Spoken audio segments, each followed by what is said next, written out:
Can you guys hear me? Am I hearable right now? Oh, whoops. Oh, that was loud. Let me take this and turn it back down.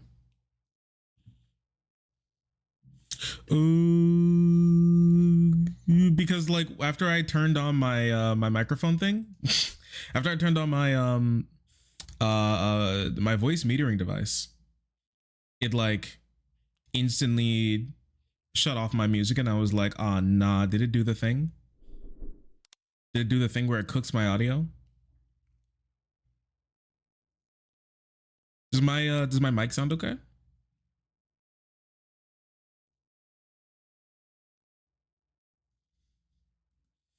Cause randomly while I'm working, it'll just cook my audio for no reason. I don't know, just randomly it'll do it. Very upsetting stuff. Okay, let me set up a little bit here. I need to set up a little bit here. I didn't set up all my stuff. I didn't put up all my stuffs. So let me clean this up. Site chat, I can see you.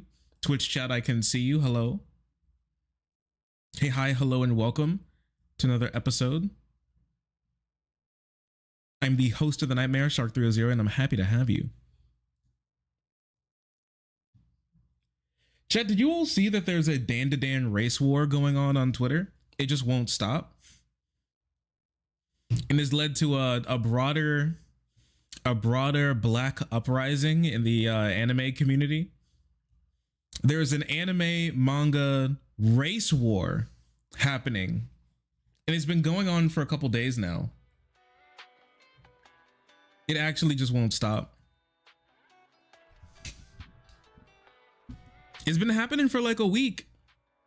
It's pretty crazy. Basically, it started by this like 17-year-old artist drawing a picture of Ken and Momo from Dan to Dan as black people, and then there was an account that claimed to be a Japanese person that said, "Yo, I'm Japanese. Stop drawing Japanese people as stop race swapping anime characters. They're Japanese people, not fake people. Not like non-real people." I'm like, what are you talking about, man? They're cartoon characters. Said stop race swapping. They're Japanese people, not fake characters. Ken Takakura and Momo Ayase are not real people. They're not real Japanese people. They're cartoon characters. Like, I knew weebs were supposed to be disconnected, and yes, I'm even calling Japanese people who like anime weebs. Yes, honestly, it's grown more than just what you think. I thought weebs were supposed to be disconnected from reality, but I didn't think it was so bad that they were gonna pull like they are real to me when it comes to their favorite new shonen manga anime characters, like they're real people. I was flabbergasted, and that post got like 300,000 likes from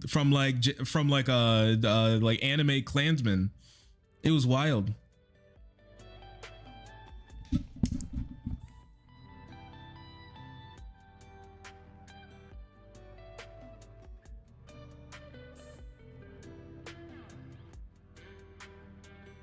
My ass was flabbergasted.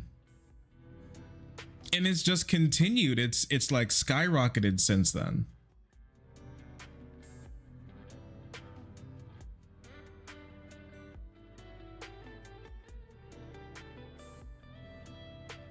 Yeah, these dudes be jerking off to pictures of children and then be like, stop making my anime characters brown.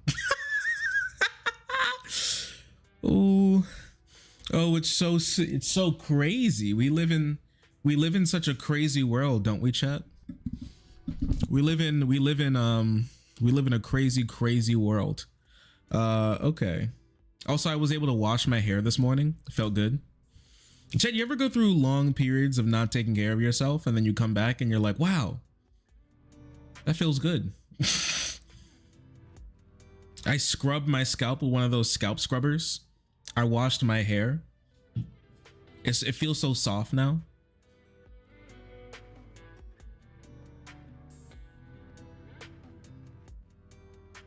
Mile high clean laundry stack. You know what's worse than a dirty laundry stack is a clean. A lot of people don't talk about it.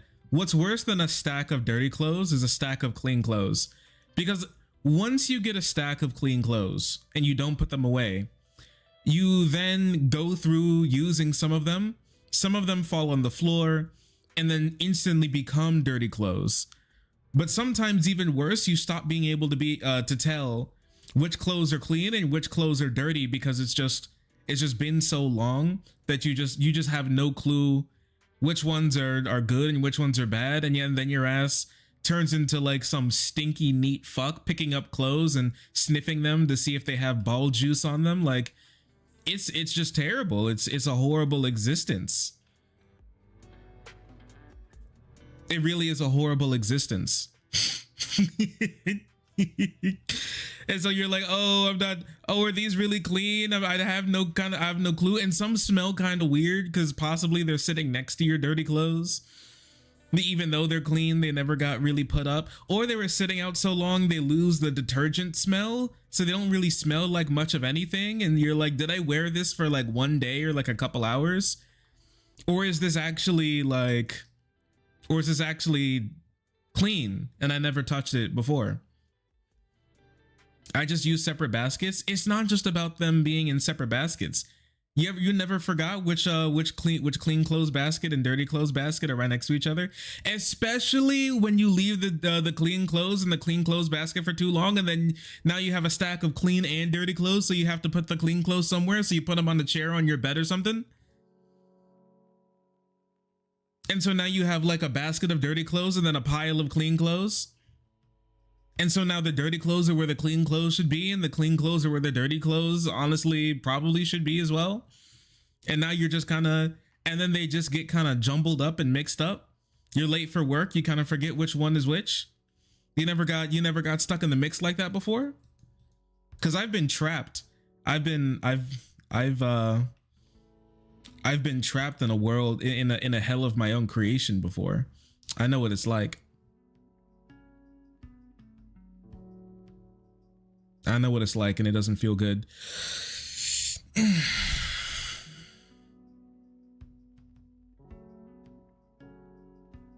I know what it's like.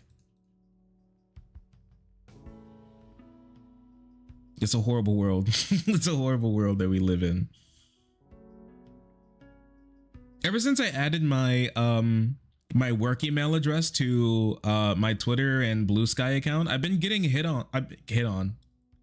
I've been getting hit up by companies asking for partnerships and sponsorships. I was flabbergasted. I got hit up by Sony. I have no clue. I didn't read the email just yet, but Sony emailed me and they were like, "Hello, creator. We believe that there is a great opportunity for us both." I was like, "Whoa, wow." I'm literally just some guy.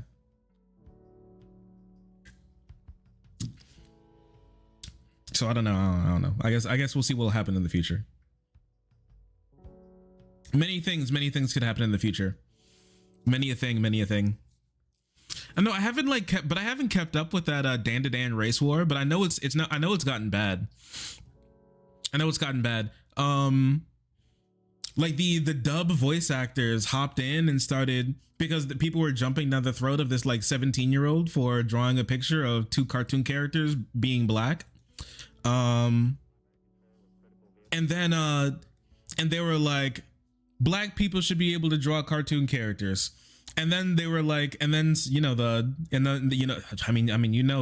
anime Klansmen started trying to pull up pictures of white Black Panther. Like, guys, do you like my art? Here's the thing. Like, I usually don't care much about race swaps, really in either in any way. Honestly, depends. Really depends. Like it can go black to white, white to black to Asian, Asian to Hispanic. It can just bounce around. You can have fun. Depending. It's fine to mix things up. The problem is, every time I see like a light skin and or white character be made like black or darker skin in fan art or something, it's always somebody appreciating the it's always some while somebody is appreciating the source material, enjoying it and viewing it in their own special, interesting and non-weird way. But every single time I see one of those like white Black Panther pictures like floating around, or people taking Miriko and turning her from like tan to like a porcelain white, it's always in a fuck you darky context. Like I have you ever seen somebody take a darker skinned character and make them white or light skin and it not be like a fuck you in like a fuck you darky, like F you darky context? Because I've never seen it ever once in my life. Never have I seen it once in my entire. It's always used specifically to be like, get these browns out of here. The browns keep me downs. It's never somebody just like passively enjoying themselves or the media or the medium or the content. It's always to make some weird racial like racial quirked up statement. It's never somebody just enjoying themselves. And I think that's like the big thing.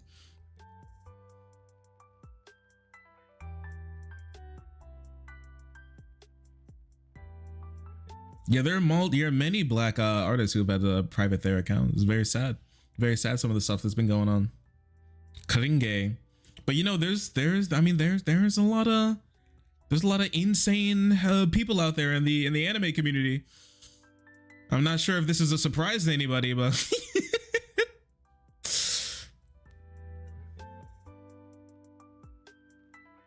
not sure, but yeah, there's some very peculiar people in the anime and manga community. Yeah, be very careful out there. The race war has been going insane. So unfortunately, that's been going.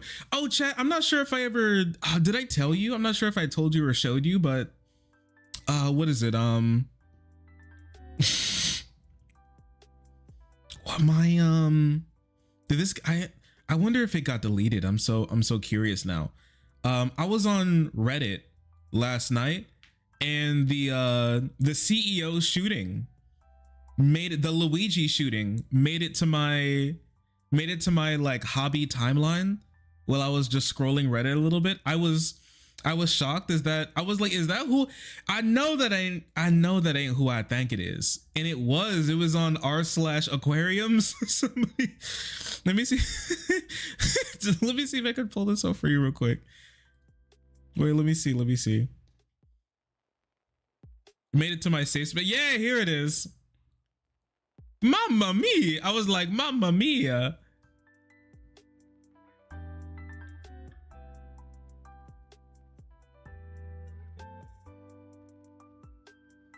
Yeah.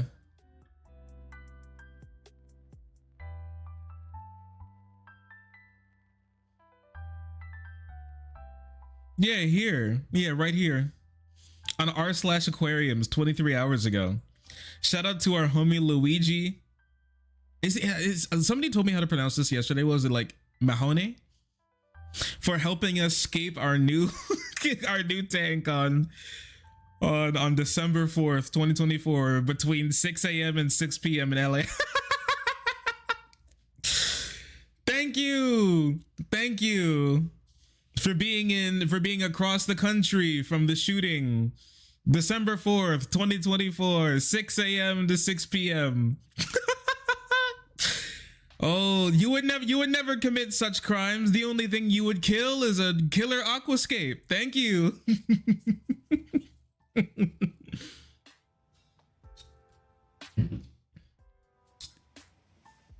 I was shocked at what I was looking at. I had no clue.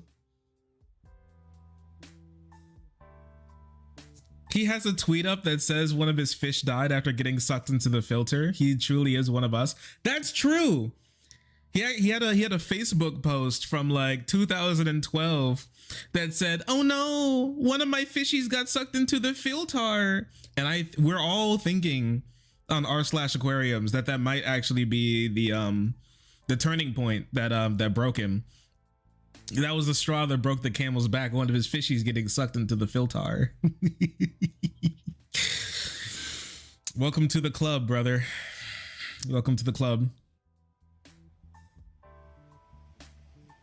Did you see the prisoners are, did you see allegedly the prisoners in the jail that he's being held in? We're like, yo, set my man free. Luigi did nothing wrong. I haven't watched this, but some people were talking about it, so let's see if it has any truth to it. Free Luigi! Free Luigi! Everybody loves Luigi, my man. I'm telling, I knew there was a reason why I was a Luigi player. This is remarkable. Free Luigi? There was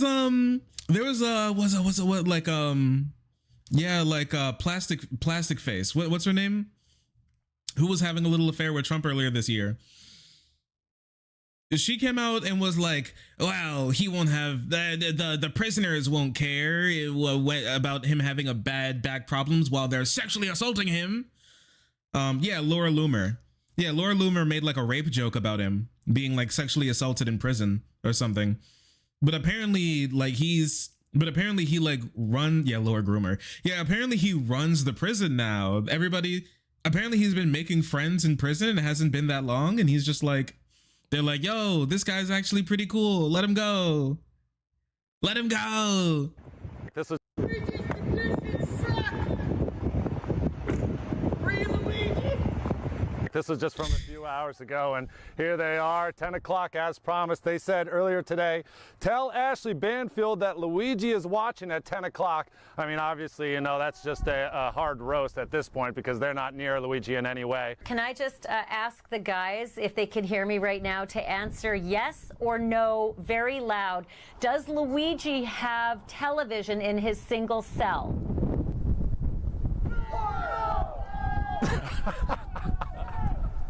Well, they're talking to the prisoners on live TV from the cell. It's so funny. This guy like allegedly killed somebody and everybody's having so much fun. We're talking about like a cold blood murderer who came behind a guy and freaking blasted him, and we're like asking his cellmates if he has TV. Like, do they come to his door and they're like, I hope you're doing okay, buddy? Do they like hand him muffins under the door or something? That's wild. Allegedly. We're not sure if he's the guy. Some people are saying that he might not be him.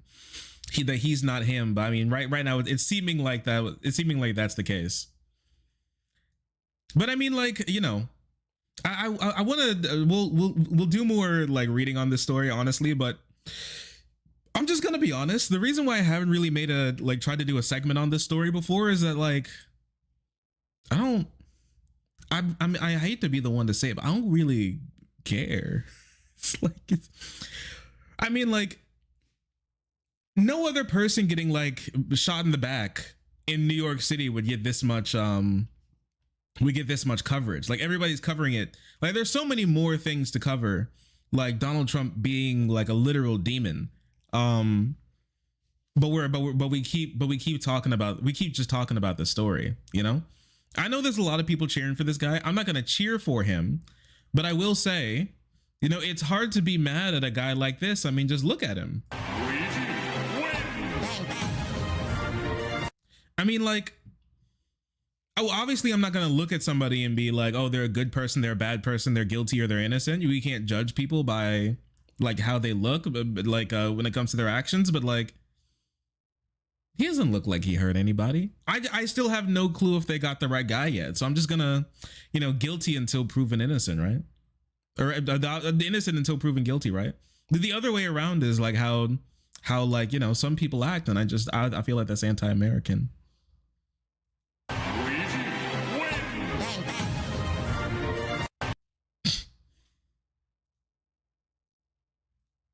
Who would do such a thing? These edits are kind of insane, I can't lie.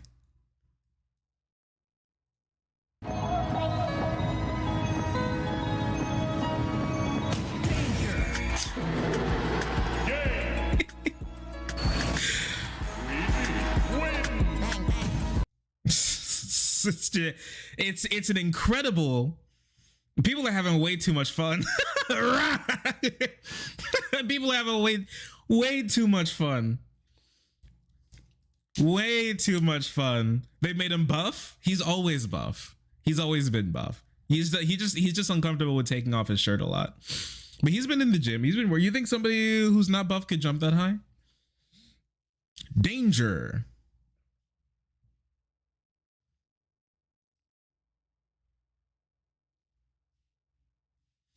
The first time the left and the right agree on something. We'll talk about this later. I'm gonna be honest, like this story, like he's gonna be going through the criminal proceedings for quite some time. So I'm fine pushing this back a little bit. There's some other stuff I wanna read up and touch on before we like get to all that. But yeah, I don't know. I did say there's I mean, like obviously there's some there are a whole bunch of like normie libs and like culture war fear mongering conservatives who complain about this stuff constantly. But I mean, like if we're just gonna be honest, like that CEO is a mass killer. Like if we're just gonna be clear with ourselves, right?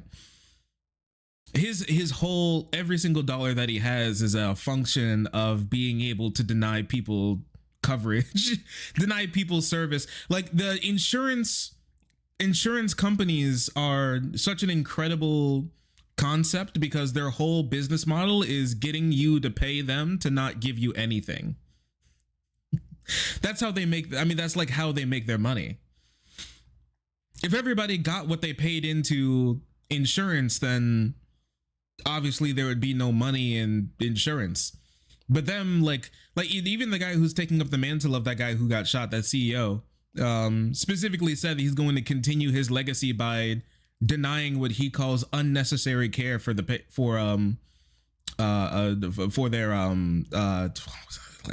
their customers.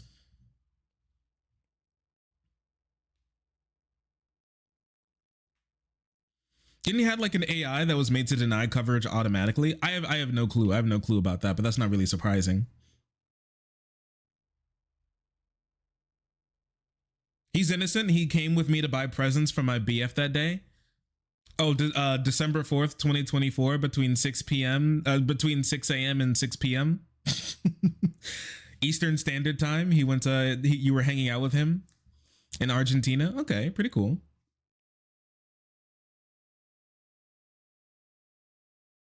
Okay, I see that.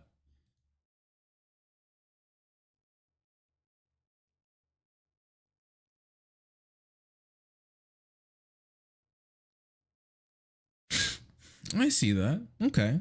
You should tell that to the cops.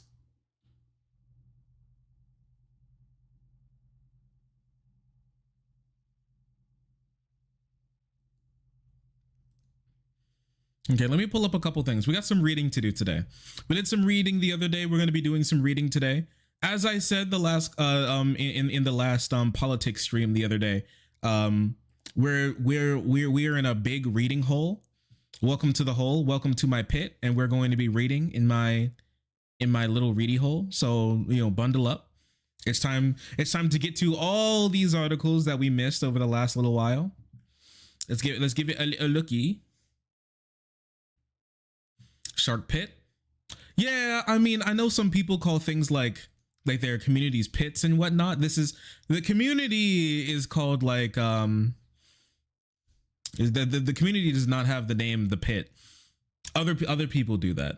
It's cute and everything, but I've never been to like a mosh pit or anything. I don't listen to music like that.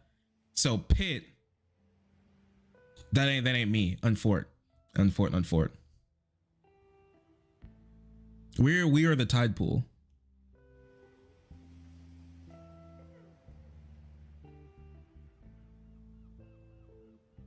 The tide pool, you can say the shark tank, you can say the lagoon.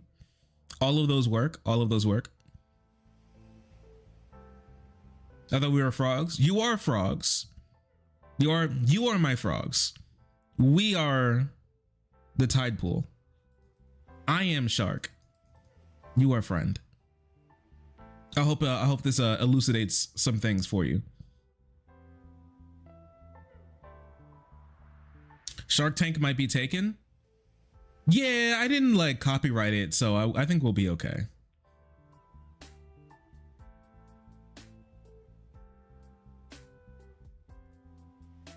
I'm Frog. Yes, friend. Lost. I saw this one from Blueprint. I want to go over this. Lost in translation. Swing voters misperceptions of Harris and a late turn to Trump. I did want to check this one out because understanding the mind of the median voter, it's kind of like looking into a black hole. You know, not even light escapes how crazy it is. But once again, your average person is too busy like hanging out with their family and watching football and, you know, like going to work to be able to, you know, elucidate all the to be able to like to work out all the lies and crazy stuff that's being pushed to them through billion-dollar apparatuses, especially ones by conservatives. So misperceptions, huh? Don't worry, you'll definitely you'll definitely see some stuff.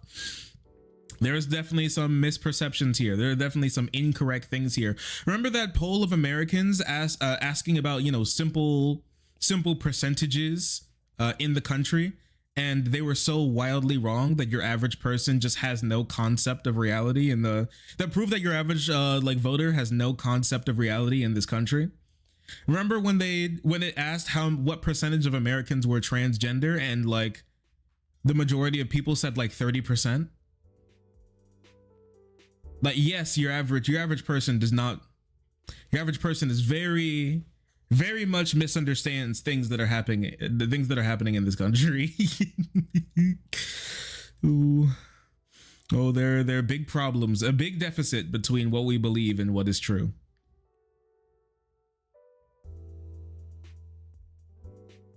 Late breaks for Trump. Swing voters broke for Trump by 52%. Versus just 38% for Trump. Yeah, this one was bad. There were a lot of polls saying that late deciding voters broke for Harris, like after August and everything. It seemed to just simply not be true, and some of that stuff was going against their own polling. But yeah, it seems like that was actually untrue. Late breakers and swing voters definitely broke for Trump by a good margin. Nearly half of swing voters who chose Trump made their decision in the final weeks, including 27% in the final days, 15% in the last week, and 12% on election day. 12% made their decision about how to vote on election day. It's over for us, chat. Suggesting that they were genuinely up for grabs. This is substantially later than swing voters who broke for Harris, just 15% who decided the last week of the election. Misaligned Democratic brand. In the eyes of swing voters who chose Trump, Democrats were misaligned on their top policy priorities. These voters were more likely to view Democrats as too focused on identity politics, 67%, and not enough on addressing crime, 68%. 75% of swing voters who chose Trump said it is accurate that Democrats are too focused on fighting Trump rather than bringing the country together. Yes, 75% focused on fighting Trump as opposed to bringing the country together. I don't even know. Like, you fight Trump, you bring the country together by fighting Trump, but a lot of people just for one, they just don't care anymore. A lot of people are just simply tired, and a lot of people just have been convinced that Donald Trump just isn't really that bad. They don't remember how bad Trump was in his presidency. He was able to rebrand himself. A lot of liberal media, a lot of people just online, a lot of stuff when it comes to Biden's decisions as well, just led to people to believe that like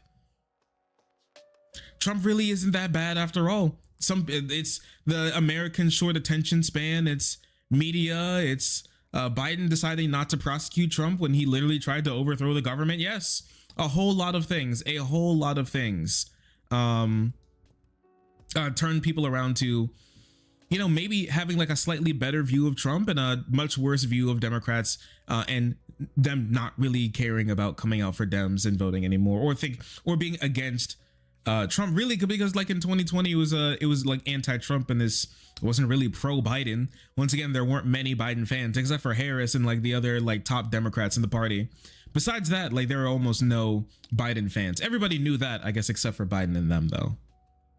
We love Joe was never true.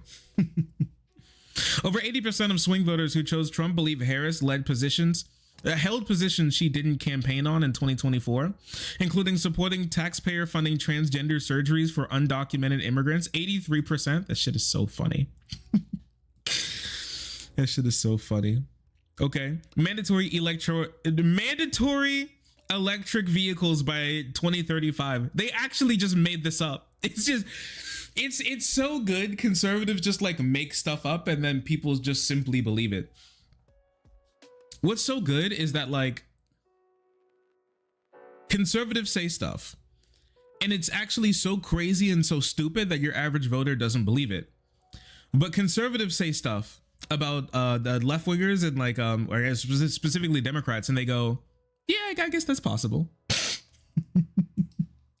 Because if you tell, like, your average Trump voter that Trump wants to put a 25% tariff on, like, almost all goods that come into the country from foreign countries, they'd be like, that's not true. He never said that. If you tell your average Trump voter that he has no clue what to do when it comes to healthcare and he wants to overturn Obamacare, they'd be like, that's not true, even though it's literally 100% true. And in some cases, he just campaigned on it.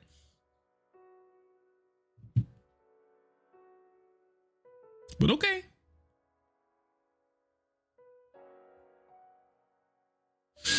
Okay. Decriminalizing border crossing, 77%. I did say, remember, I said during the election, like, Trump is stupid. Trump has a very low IQ. And he's not good at campaigning. But Trump does absolutely have smart people behind him, at least in his campaign, who are doing good campaigning work. He had some pretty good ads. And defunding the police. 80% of swing voters who chose Trump believe that Harris wanted to decriminalize border crossings and defund the police.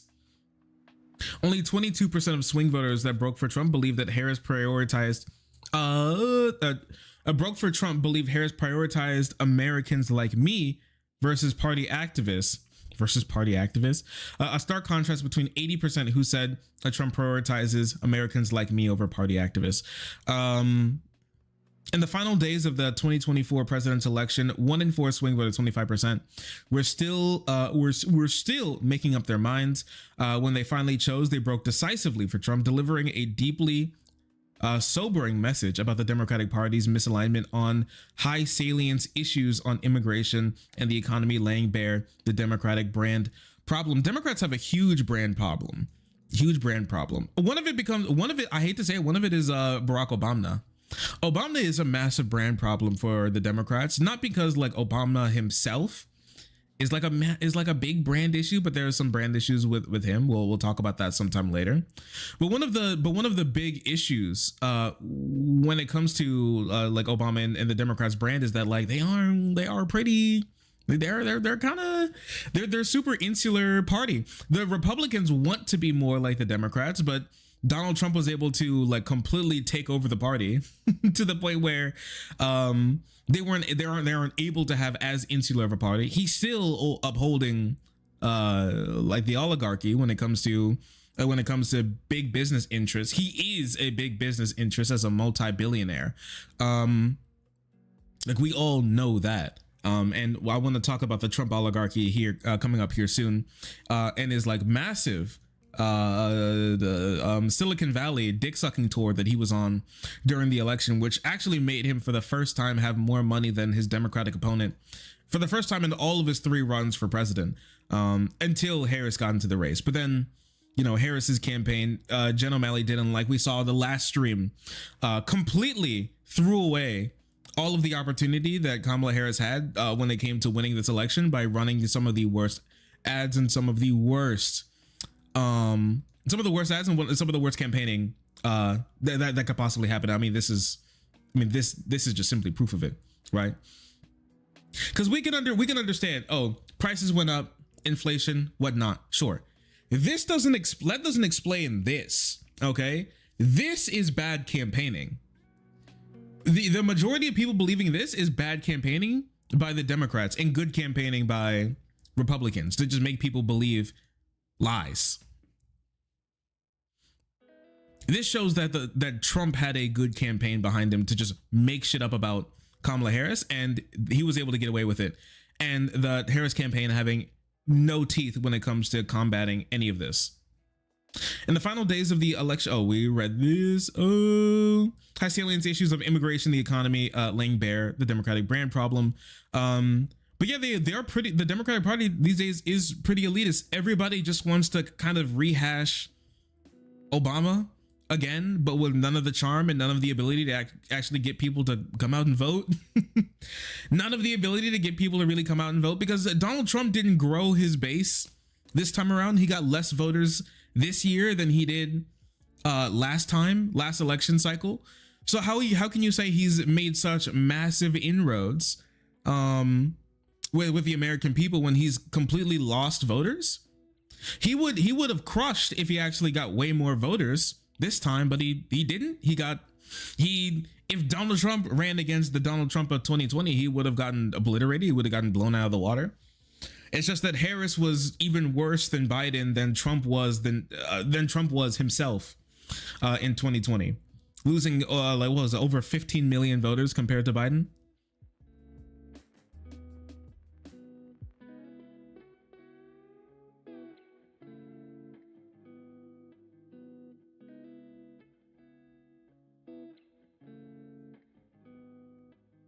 Perhaps most painfully, only 22% of swing voters who chose Trump. Oh, my bad. I already read that. Oh, my goodness. Despite Harris's disciplined messaging campaign and positioning in speeches and paid advertising, Republicans created an exploited disconnects between Harris's stated views and the preferences of the electorate, building narratives around her that resonated organically with swing voters. These decision points, the decision points of the voters who remained open to persuasion until the very end reveal not just the rejection of Harris, but what they believe the Democratic Party stands for. The messaging is just terrible. But it's hard to say. It's hard to say this when it comes to like what the Democratic Party stands for. When well, actually, no, never mind. I was going to be like when more Democratic positions get upvoted in ballot initiatives, but people don't really think that those policies are as connected to Democrats, or as connected to Democrats as they could be, because Democrats don't really run on those type of policies as hard or as much. They don't connect themselves to those policies because they fear being seen as too progressive. Republicans love throwing red meat to their base, but the Democrats, I don't know, find it much easier to campaign as trying to be little mini Republicans, I guess. And they just have no possibility of getting rid of some of the absolute worst people in their campaigns who have been proven to lose campaigns again and again and again.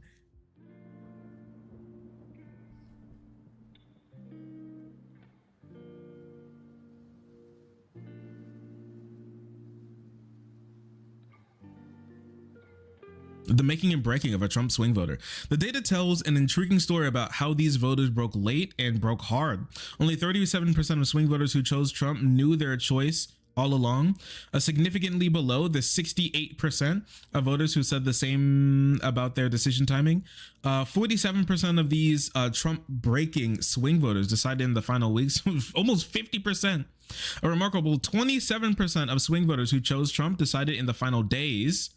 15% in the last week, 12% on election day. So yeah, it seems like a lot of people didn't want to vote for Trump, or at least they were hoping something was out there that wasn't really Donald Trump, or even outside of that, they were looking for something. They're looking to see if there was something better than Trump.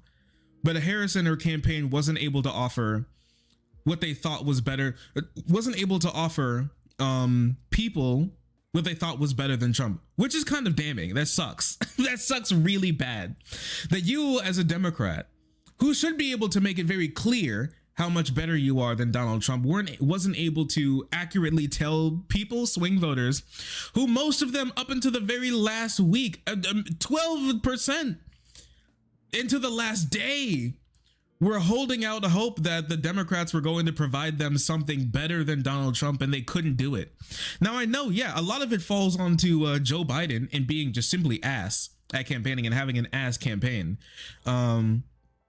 But like Kamala Harris had 100 days to make to show people yes, even a progressive view of the country, and it didn't resonate with anybody.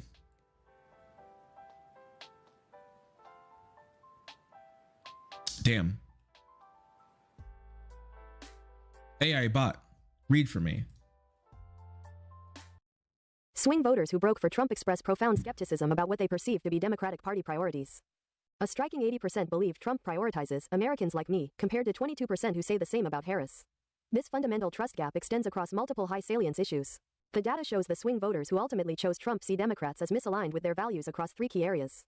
All percentages below represent the sum of those who rated each critique as extremely or very accurate.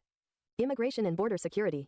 The consistency and intensity of border-related critiques from swing voters who chose Trump suggest this issue serves as a gateway for broader skepticism about Democratic priorities. Percentage of swing voters who chose Trump characterizing the critique as extremely accurate or very accurate. 77% Democrats aren't tough enough on the border crisis. 73% Democrats support immigrants more than American citizens. 72% Democrats don't care about securing the border. Wow. You don't care about securing the border. Yeah. Support immigrants more than American citizens. Now, a lot of this comes down to like the Republicans helping move the American zeitgeist on all these policy issues, moving the American zeitgeist on all these policy issues like far to the right compared to 2020. Because we were talking about pathways to citizenship back in 2020. We're talking about Austin Birkenau in 2024. And that just shows you how far we've moved when it comes to these issues, which is horrendous. It's very terrible. There's a lot of people who believe some really horrible things about immigrants, but Democrats spent a whole lot of time kind of hand waving a lot of the issues that Republicans were bringing up, like the dogma and the hate speech that Republicans were bringing up about immigrants, how like the rapists and murderers type thing about immigrants has just blown up, and a lot of Democrats just kind of let that go. I mean, we talked about it last time how Joe Biden kind of just let go the idea of, let go fighting back when it comes to Texas and defying the U.S. Supreme Court. Like, the messaging apparatus is just so horrible when it comes to the Democrats. They have the ability to have a media apparatus that cares and will be as hard on getting the message out as Republicans, but they just don't take it. Now, a lot in the Biden administration, well, some of the people in the Biden administration start to take it. Like, I mean, like, it has to be said, Pete Buttigieg. Pete Buttigieg was the guy who had to take it. Really, Pete Buttigieg was going everywhere. Pete Buttigieg was everywhere. He was going crazy. Pete Buttigieg showed up on Jubilee, but he can't be the only one. And yeah, he's a good messenger. I think he's a good messenger, at least for the Democratic for the Biden administration. I think he's a pretty decent messenger. Every time I saw Pete Buttigieg go somewhere, he was getting people to be like, oh wow, no, it's pretty good. Nobody else was doing as good as him, and nobody else even tried. And you don't even have to have confrontational interviews like that. You just have to reach out to your voter base. I'm sorry, but Donald Trump was going on random dipshit podcasts 24/7. Kamala Harris wouldn't. She went on, call. And honestly, the times when she did, they popped off. They did. The Call Her Daddy one, it did pretty well. It did some pretty good numbers. She just never decided to delve into anything besides just like solid campaign, anything besides the sort of campaigning that's the classic campaigning that is shown in the modern day not to really work out nearly as much anymore. They were constantly complaining about how they needed to get more media out there and have people hear Harris's message to help demystify all of this bullshit that Republicans have been putting in people's heads, but like they didn't want to. They didn't want her to go out there. Not even in even like non-confrontational interviews, just like get the word out. There's so many people out there. There's like, I mean, I've listed it off before. There's like everything from the Majority Report to Midas Touch to Pac-Man to like there's so many people out there. Tyler Brian Cohen. Yeah, Tyler Brian Cohen. There's so many people out there who get millions and millions and millions of who get millions and millions and millions of views. I'm pretty sure Secular Talk, Midas Touch, and the Majority Report together, Brian Taylor Cohen, yeah, my bad, like all of them together get more views than Joe Rogan's podcasting account on YouTube. They actually get more views combined. And so it's not like we can't keep up. Sure, like the Republicans and like right wingers have like much higher highs when it comes to individuals accounts in individual like the places where they can reach, but like it's not like Democrats have nothing. It's just a lot of the times they run too conservative. They don't know how to engage with their voters, and sometimes their asses don't even try. Yeah, Hassan's almost bigger than Rogan alone. Some of them don't even try.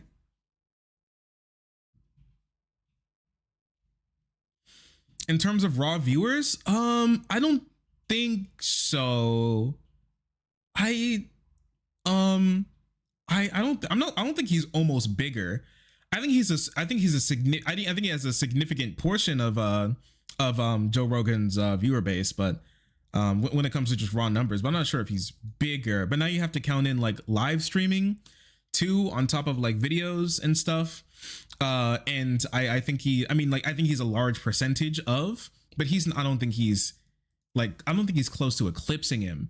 But now simply because he streams and Rogan doesn't, it allows him to rack up more numbers as opposed to Rogan. But I mean, there's still no reason for why. There's no reason to believe that we need a left-wing Joe Rogan. Dude, just use the apparatus that's there for you.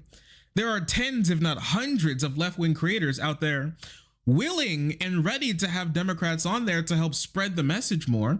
And a lot of this also comes down to a whole lot of big tech as well. Facebook, like Mark Zuckerberg cozying up to the Republican Party and allowing like hate speech to proliferate and these like insane conspiracy theories to go rampant is a large portion of why people are able to believe this type of stuff.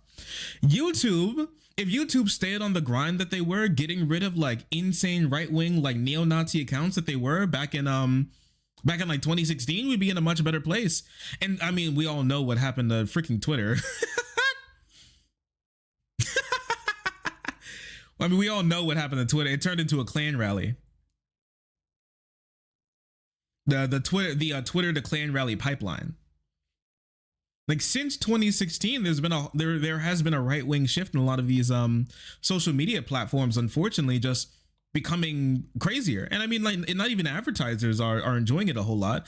The look is just horrible when it comes out to some of this stuff, but some of them just are allowing it to continue.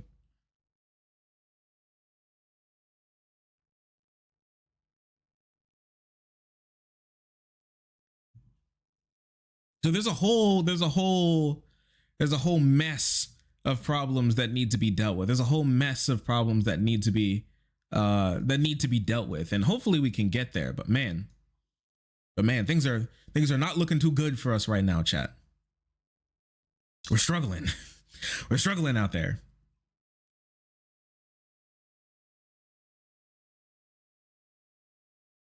Swing voters who chose Trump delivered a comprehensive economic critique on both policy and priorities. 73% of Democrats Democrats don't know how to manage the economy. 59% saw the party as unwilling to tackle inflation. Percentage of swing voters who chose Trump, characterizing the critiques as extremely accurate and very accurate. 73% say Democrats don't know how to manage the economy. 65% say Democrats support out of control deficit spending. 59% say Democrats are unwilling to reduce inflation. 54% saying Democrats aren't willing to stand up for working. Democrats aren't willing to stand up for working people. I don't even know what this means. I think a lot of swing voters, and I think a lot of voters don't even know what the hell this means. It's just a vibe. A lot of this stuff is vibes, right? But the idea is Democrats who want to position themselves as the like union and workers people party, unable to convince people that they're standing up for working people is horrible. There's a problem here. People don't say this stuff. Now, you can say whatever you want about like Bernie and AOC and stuff like that, but there's a reason why people don't say this type of stuff about them. There's a reason why they don't. There's a reason why the Bernie or AOC Trump voter exists. There is a reason for it. There is a reason for it. The way that they campaign, the way that they position themselves is just so much different than how your average Democrat does. And it leads to big losses. And you can have a buffer zone between yourself and these sort of like large swings in the electorate's perceptions if you make it clear that you care about people.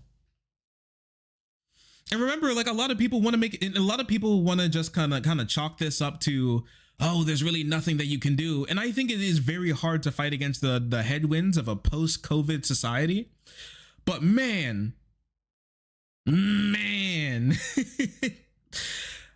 the fact that Joe Biden didn't care and didn't think that inflation was going to be an issue for the election for months until things started to get really, really bad is just damning for you being a politician. Like, I'm sorry, it just is. You being a politician and not believing instantly that inflation and economic turmoil is going to lead people to not want to vote for you in the next election is like grounds for you to be like exiled from a party. It is grounds for you to actually be kicked out. Like, you don't belong here. There's a problem. You suck. You suck ass. This shouldn't be like you shouldn't have an aha moment about that. You should see warning signs before it's coming. You should see the mushroom cloud before it starts.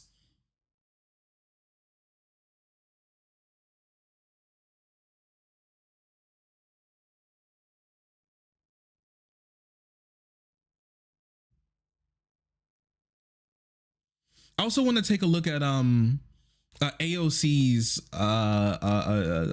Instagram poll that she did, because I never looked at it. I never went through it completely. The Instagram poll that she did to ask why, because if you guys didn't know, in the election, the AOC outran Kamala Harris when it came to not only like vote share, but also not only vote share, but also like raw vote as well. So there is a non-insignificant amount of people in AOC's district who voted for her and Donald Trump. So what the hell happened? What happened?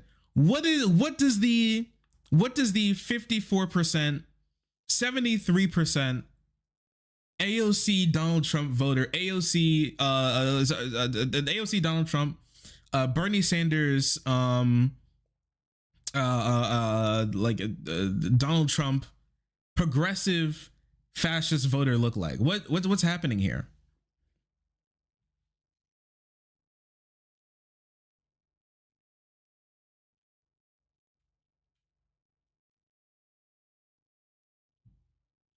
Biden literally marched with striking unions. Yeah, but why didn't that get through to people? What is it?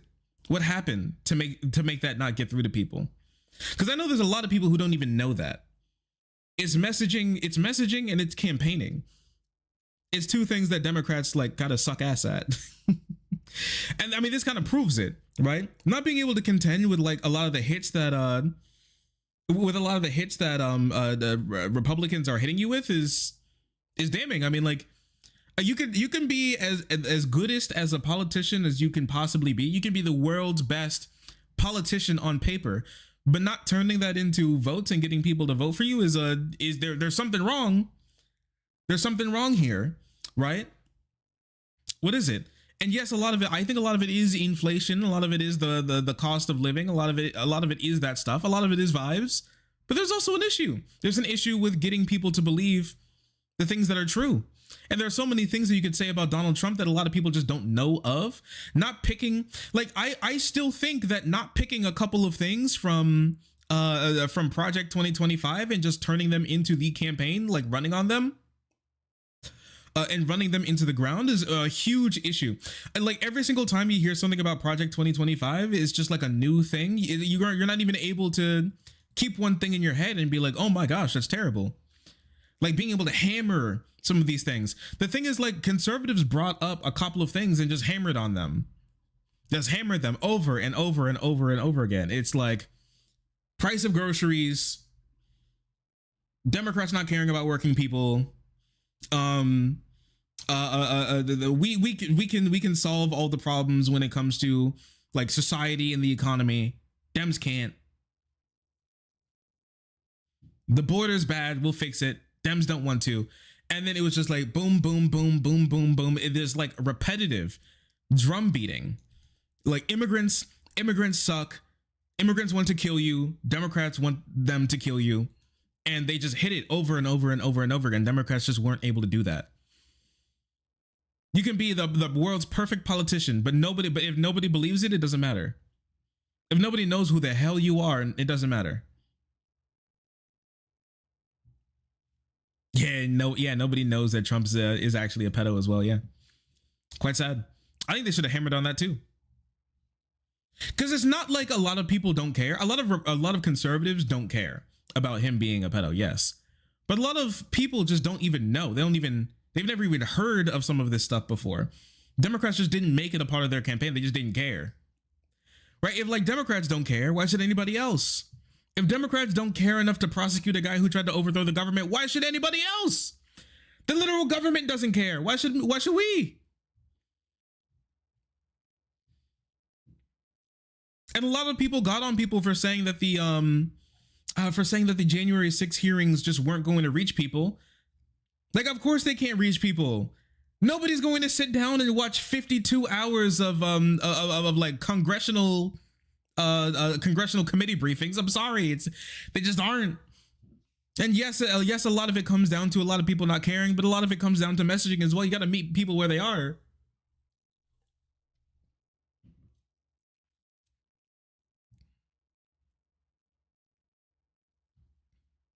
And yeah, we've seen this before.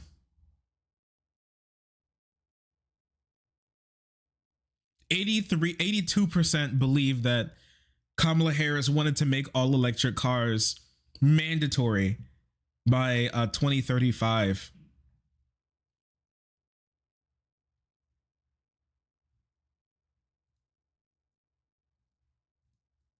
Whoa, doxed? Crazy. Crazy. Yo, this just means you suck at campaigning. I hate to be the one to say it.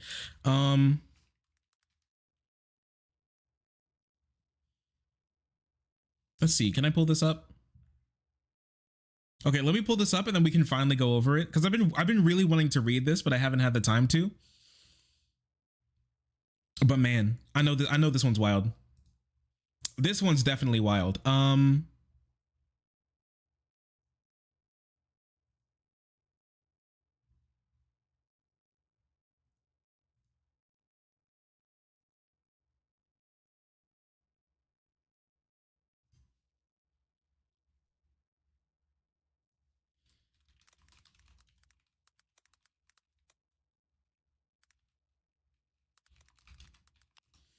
Let me see if I can get all of this stuff, because I want to pull up all of these, at least as many as I can.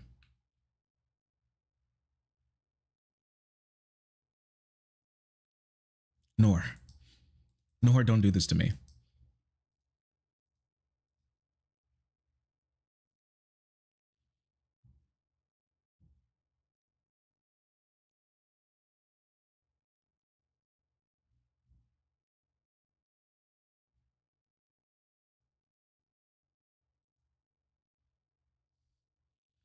I wish there was more, because there were more. I wasn't able to grab like nab with my fingies all of the screenshots, and obviously Instagram deletes some of them.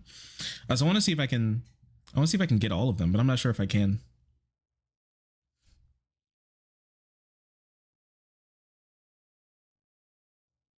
Was this? Oh, did she save it? Hopefully.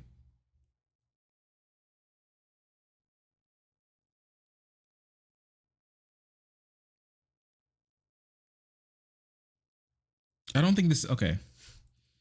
Oh, wait. Oh, yeah. Okay. Oh, sick. Oh, you know, we can just go through this whole thread. She did save it. Yeehaw. Thank you, Alexandria Ocasio-Cortez. We out here using full government names. Okay. I'm going to pee. So that means I'll be right back. Enjoy some of the copyright-free music, and I'll be back in a sec.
Can you see him going crazy back there?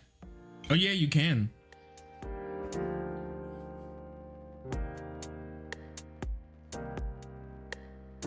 Little guy's swimming up a storm.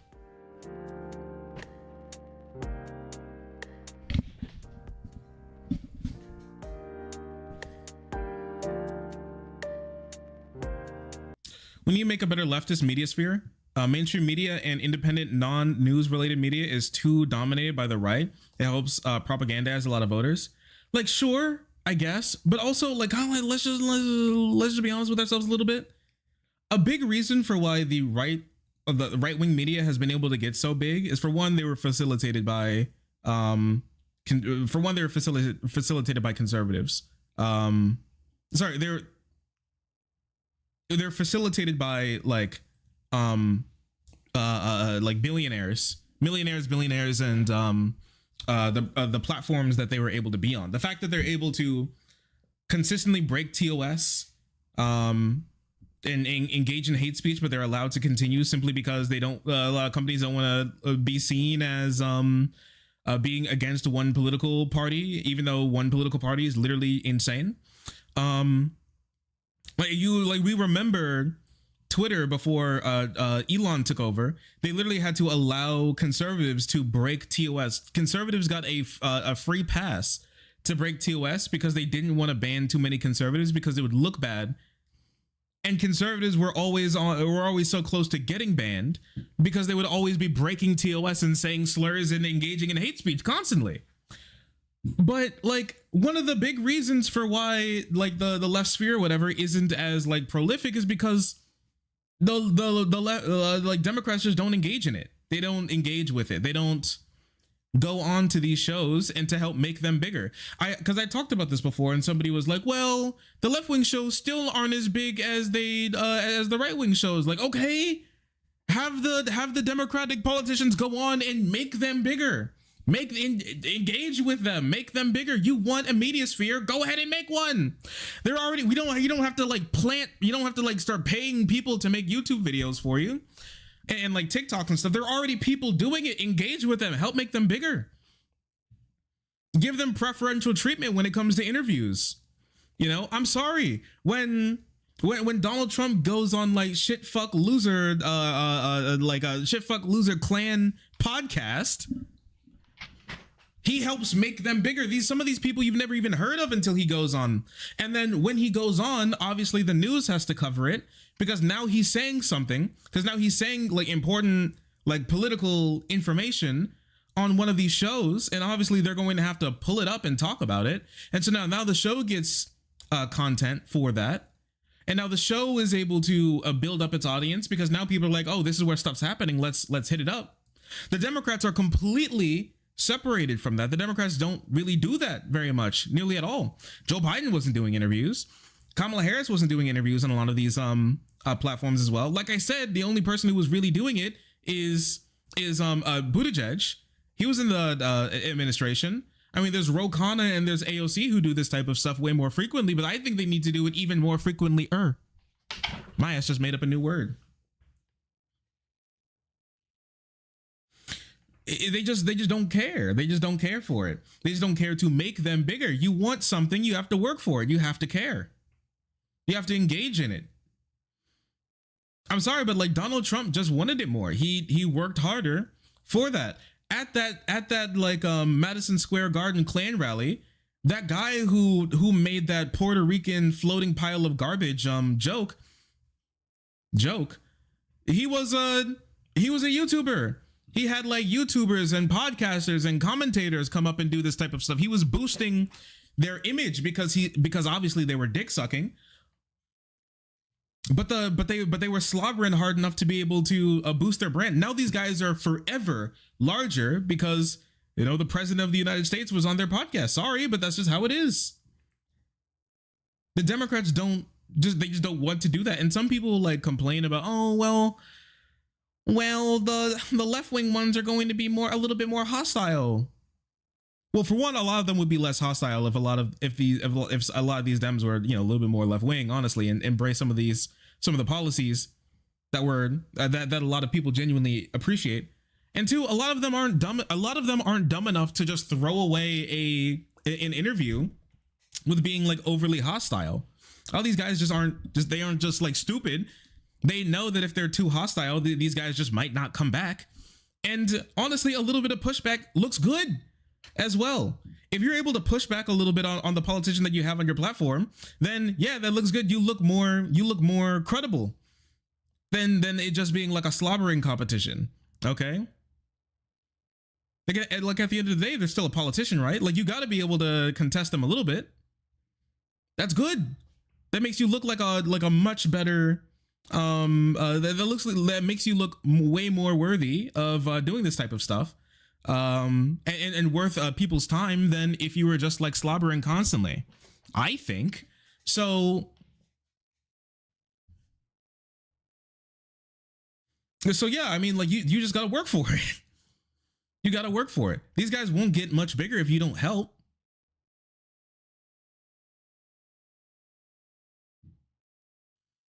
Yeah, even like Ramaswamy, Elon Musk, JD Vance was doing interviews with like YouTubers 24/7. Like, where are Democrats? Where are our Democrats? Where are they? Where are they? I don't know. Do you? Nowhere to be seen. They fell asleep on the job. They fell asleep at the wheel.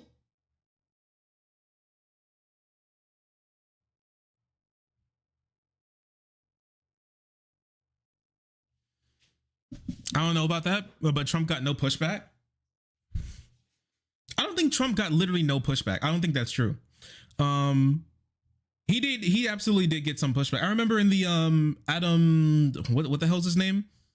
That like quote unquote comedian in like the Rogan sphere, the one with the weird mustache who kind of looks like evil Ossoff. I forget his name. Schwartz. Yeah, Andrew Schultz. Yeah, and the Andrew Schultz thing, but Donald Trump said, end quote, basically, I'm a truthful person, and they literally laughed in his face. Every time Trump would say something stupid, they would like start cackling. They just thought it was funny. Now, I don't think any of them picked up on how dangerous that actually is, or they actually care. But like, you can't tell me that laughing in someone's face after they say that they're basically a truthful person isn't pushback. Like it was a little bit of pushback. It was something. And like, okay, let's just be honest with ourselves. Do you really think that like Midas Touch and Brian Tyler Cohen are going to be like the horrible fucking demon interview with like Democratic politicians as like as like Fox News would be or something? Is that what we believe now? Do we believe that like mainstream like basically mainstream MSNBC light YouTubers are going to have like literally any Democrat ever like sweating in their seat? I don't. Love your cardigan. Thank you. I appreciate you. Shark in the interview? That would be funny.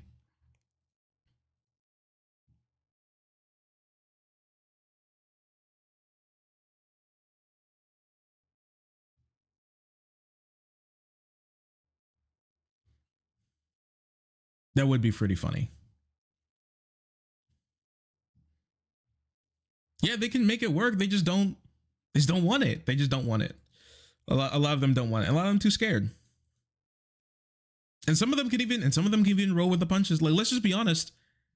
Yeah, Pac-Man isn't going to be like super confrontational to a Democrat on his platform. He's just not, right?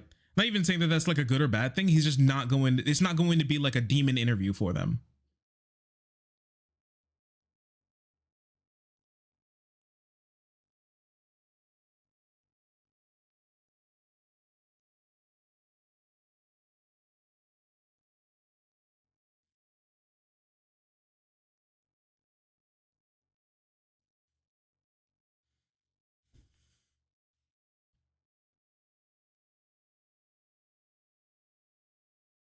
Not even Hassan would be bad.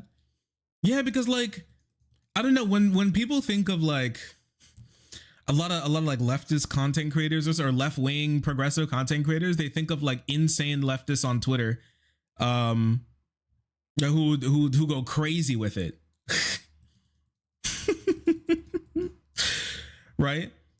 Who go crazy with it. I just don't believe that that's the case. I mean, like, if there's, because they've gone on a lot of these programs, if there is an example of like a left-wing content creator grilling the absolute hell out of like a Democratic candidate or politician or something on their platform, like, please let me know.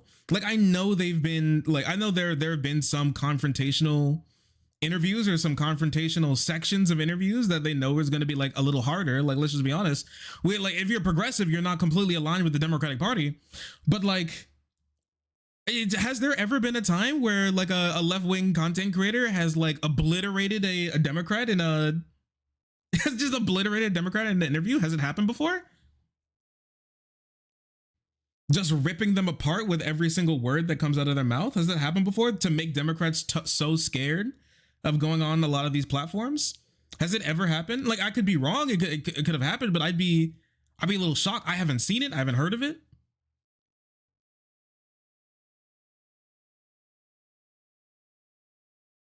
I love your cardigan. Thank you.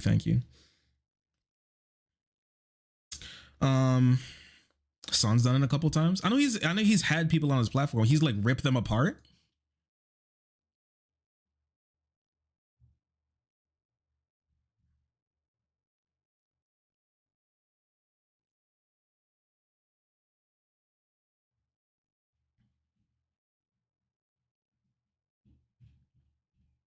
I don't know, in a lot of ways, like the National Democratic Party is just kind of giving up on a lot of stuff.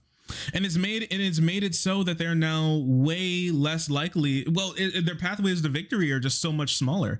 There are a lot of Democrats across the country who still hold a lot of very progressive views, very cool views. They're able to who are able to like make inroads in places that have become a bit more or a lot more conservative on a national level. But like, man, the national Dems have been locking themselves out of so many places in the country that they shouldn't be locked out of. Like, I'm sorry, but I really feel like there's no good reason for why Florida should be as Republican as it is at the moment. Like, Dems should still be able to be competitive in Florida. Like, the Democratic Party in Florida has like completely shit the bed. Pardon my language. They have poo-poo dookied all over themselves. And there's a problem. There's a huge problem. People's heads should roll. I've been saying it, but I'm gonna keep saying it until it's done. It should have happened. It should have happened a long time ago. Let's take a look at some of this stuff from AOC post-election cleanup. How's it going? Leaving my house for the first time in a couple days. Took some time to rest and think and reflect.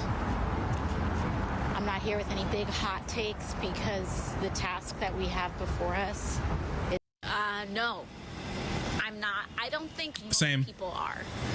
I think a lot of people were finding out this week what a tariff meant.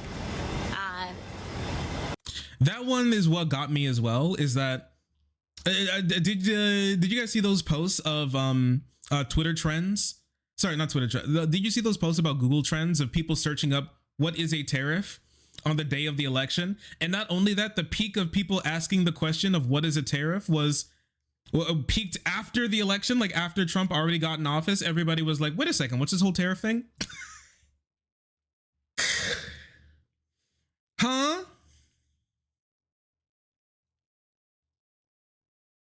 I'm sorry, but we're gonna have to start using this image a whole lot more. 2025 to 28 is going to be, it's just going to be a lot of this image. Unfortunately, fell for it again. I said it before, but I'll say it again. Like losing. Oh, wait, no, I'll say it sometime later. It was a little bit more poignant, but yeah, fell for it again. Oops. Huh? That a tariff is not what China or some other country pays. It's what you pay, what we pay. I think a lot of people aren't ready for mass deportations and what that means. 1 in every 15 people in this country lives in a mixed status family. So that means that we're talking about 1 in every 15 people potentially having their families broken apart. I don't think we're ready for that, including what that means for the economy. I don't think we're ready for the censorship that is coming, and for a whole lot more. But our job right now is to get ready and to prepare. Yeah, a lot of that, as well as him trying to take almost complete control of the federal government, the executive branch. Yeah, there's a whole lot of horrible things coming. And a lot of people aren't ready for it. A lot of people don't know. A lot of people aren't ready for it. A lot of people just think, well, he said he'll make eggs cheaper. And he even lied about that. And like, we could talk about how he lied about it. But in the Times interview, because I want to look at the New York Times, the Times Magazine interview. Some of you all saw that Trump was chosen as the Times Magazine Person of the Year again. And he had the Times interview and people asked him, the Times asked him, are you going to be making prices go down? That's what people want, for prices to go down. And he said, maybe. It's hard, so maybe not. Like, the confidence is completely gone from the campaign. My man just said, I don't know, maybe, I guess we'll see. He said, I have no clue if prices are actually going to go down. Elon Musk came out to say that things are actually going to get worse under his presidency. He just hopes things will get better after they just make things worse. But his plan is once Donald Trump implements a lot of his policy proposals that America will be worse. He is sure of that. But he hopes that the pain, the quote pain that's going to come out of that is going to be better on the other side. Yeah, there's no reason to keep up the charade anymore. He can just be like, yeah, whatever, man. Fell for it again. Quote, it's hard to bring things down once they're up. You know, it's very hard, from Donald Trump. He has concepts of a plan to bring down prices. He said he's going to make gas less. He said he's going to make oil. He's going to sell more oil and drill more oil. And hopefully that'll bring prices down of everything. Maybe, I guess.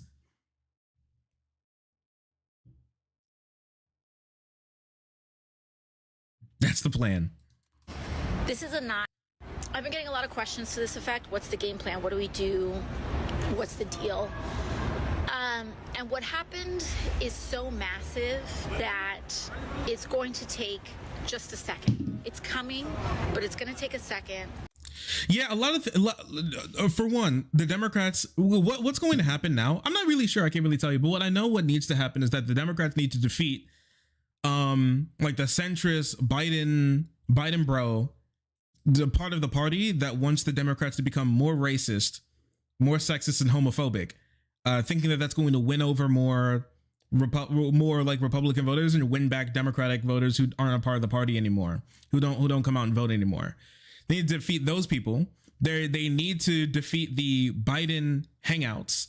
Sorry, they need to defeat the Obama clingers, the people from the Obama administration who are still trying to make waves in the party, and trying to become like, well, there was Obama, then there was like Obama 2.0, Clinton, and Obama like 3.0, Biden, and now it was like 4.0, Harris. And now somebody from the Obama administration is trying to.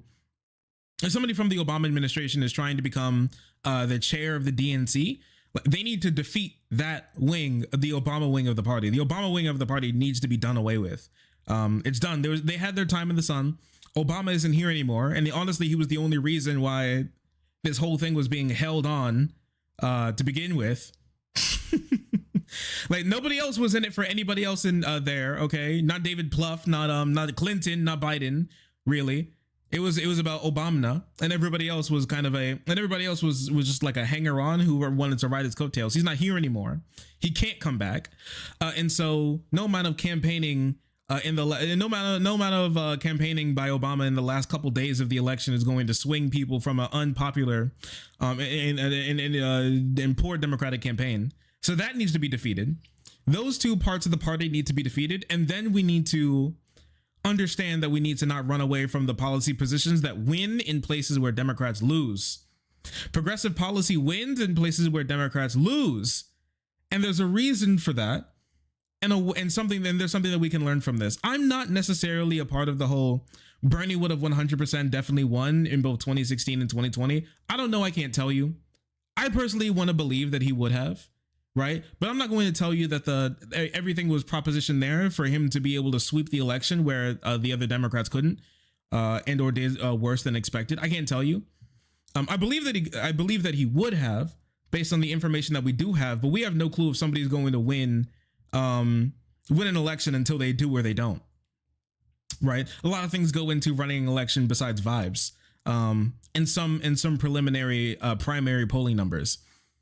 So I can't tell you, and we don't live in we don't have access to the wormhole that opens up the universe where Bernie Sanders won the nomination in 2016 or 2020. Even though I wish we could, it would elucidate a lot of things for us, honestly. But there's a reason why Bernie Sanders did way better with all the voter groups that Democrats did worse with in both 2020 and 2024. Joe Biden specifically said that Hispanic voters and Mexican, Hispanic, Latino voters were not a part of his pathway to victory in 2020. That's not something that you can make up for with playing Despacito on the National Hispanic Appreciation Day.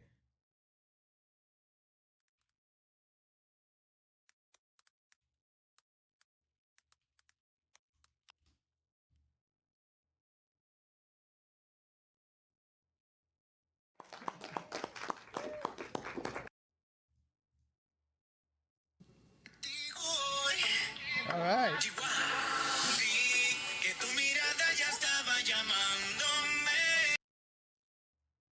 That didn't bring back Hispanic voters. Can you believe it? Yeah, that's not what did it. That's not what did it. Can you believe that? That didn't win back the Hispanic voters after completely ignoring them for an election cycle. I'm as shocked as you. I'm as shocked as you.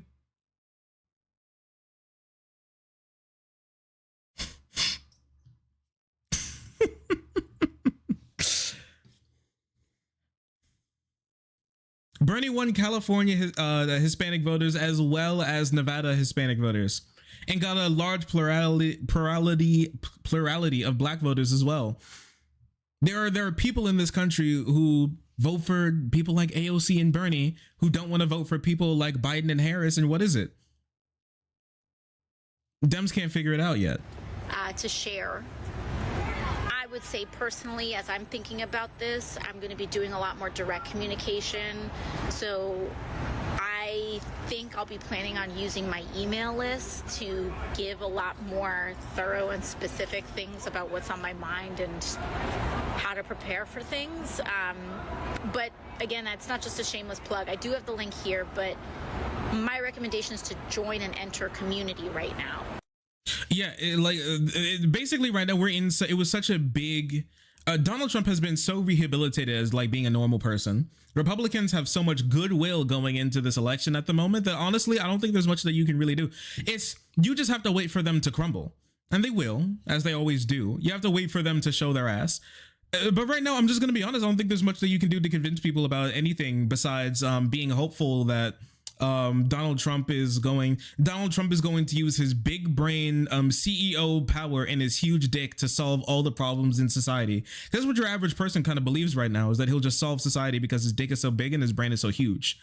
And they don't really have much outside of that besides like a hope and a prayer, and they think that everything was cool under his administration while he didn't pass a single piece of policy, and Obama's policies just continued on into his presidency until he cooked up the COVID response, and until he cooked the COVID response and added like $10 trillion to the debt and deficit. Until he just does it again, honestly, there's not much that we can do. There's not much that we can do to convince people about much of anything until he screws up royally again. And until then, people are just gonna think that he's the coolest, most bestest guy who cares about people like me. I know it sucks, but he's been too rehabilitated. Nobody cares about him trying to overthrow the government anymore. Merrick Garland and Joe Biden didn't try to prosecute the case at all. Nobody cares about him being a rapist or a pedo. A lot of people don't even know. Nobody cares about his tax policy that didn't really help any of them and just shifted money back towards the owner class in the country. Republicans have been able to effectively make being pro-owner sound like pro-labor, and so now there's a lot of people, a lot of wages voting for Donald Trump and being happy that he won, thinking that he's going to do anything for them besides suck more money from their wallets. So until nobody cares about the Mueller probe anymore because Democrats they stopped trying to prosecute him on that. It took forever for that to happen, and the federal government just completely sat that out. Nobody cares or knows about anything. The ignorance and the apathy in this country is too thick and too strong until it's clear that he's like ruining their lives, hopefully through messaging and the facts of the matter. No, I don't think there's much that we could do about anything. Honestly, there's not much that we could do about anything going on right now. He's too powerful right now. His power level is too high.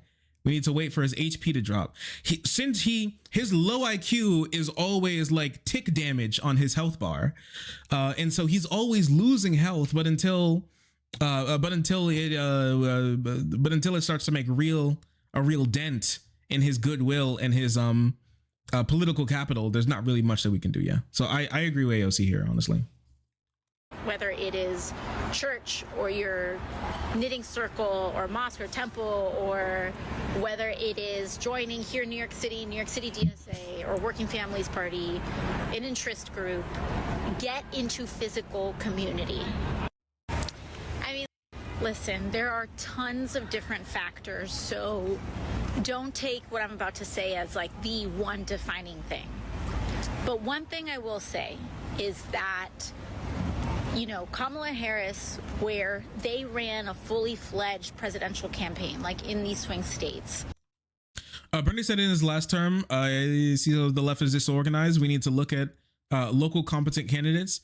1 or 2, but 98% will fail, but 2% will be the 2 new Bernies. Yeah, not only that, like the Democrats don't care about you. Listen, Democrats keep talking about uniting the country, but they can't even unite their party, right? And I know a lot of people want to complain about a whole lot of people, but like, I don't know, like, I'm sorry, brother, but the fish rots from the head down. The fish rots from the head down. And I'm sorry, but random furry gooner commie leftist on Twitter is not the head of the Democratic Party and not the head of the left in this country. I hate to be the one to tell it to you. Way closer to the tail than the head. Way closer to the tail than the head. The fish rots from the head down, and the Democrats need to like unite they need to unite their tent, because right now what's going on is just a circus. There's a whole bunch of people doing a whole lot of stuff, but Democrats have not been able to have a good messaging campaign for like quite some time, like a really strong, hard hitting and like very like connected and succinct campaign. Now, like the US literacy rate has dropped substantially, but just picking couple of things and then running on them, making them running on bumper stickers is not something that the Democrats have been very good at for quite some time. And like I said, the Democrats disconnect from their base, and an intermediary for their base is content creators, because content creators are way closer to pasties. Oh, that one snuck up on me. Content creators are way closer to the base than Democratic politicians are. And being able to be closer to their base is a way to help connect and get these messages out to be way more succinct and getting into people's heads and getting into people's phones and their homes a lot more, because people aren't picking up the damn phone anymore.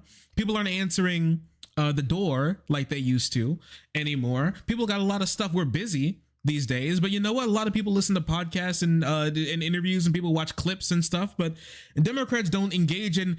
Democrats aren't in the clip meta. The Republicans dominate the clip meta, and Democrats are just completely disconnected from their base. I've talked about it before, but the TikTokification of the Republican Party, the Republican Party turning into TikTok clips, is dumb as all hell, but I can't say that it's bad politics.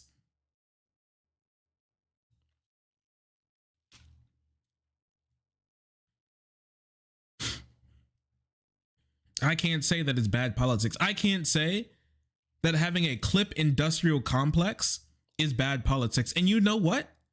The fact that Kamala Harris's clip industrial complex for her TikTok account and everything has did as well as it did with getting out a lot of stuff to people, it shows. It shows. A whole lot of Kamala Harris's messaging came through TikTok clips. They did. Came through internet, YouTube, TikTok clips. It did. A lot of people want to deny it, but it's true. Engaging in a complex way larger than that with other content creators out there is would have done her a whole lot of good. Even though those swing states or some of these places lost, they still stopped this rightward trend and were able to stave a lot of it off, compared to states where there wasn't a fully run presidential campaign, like in New York, New York City. Donald Trump in New York came to New York a lot. He actively campaigned in this state.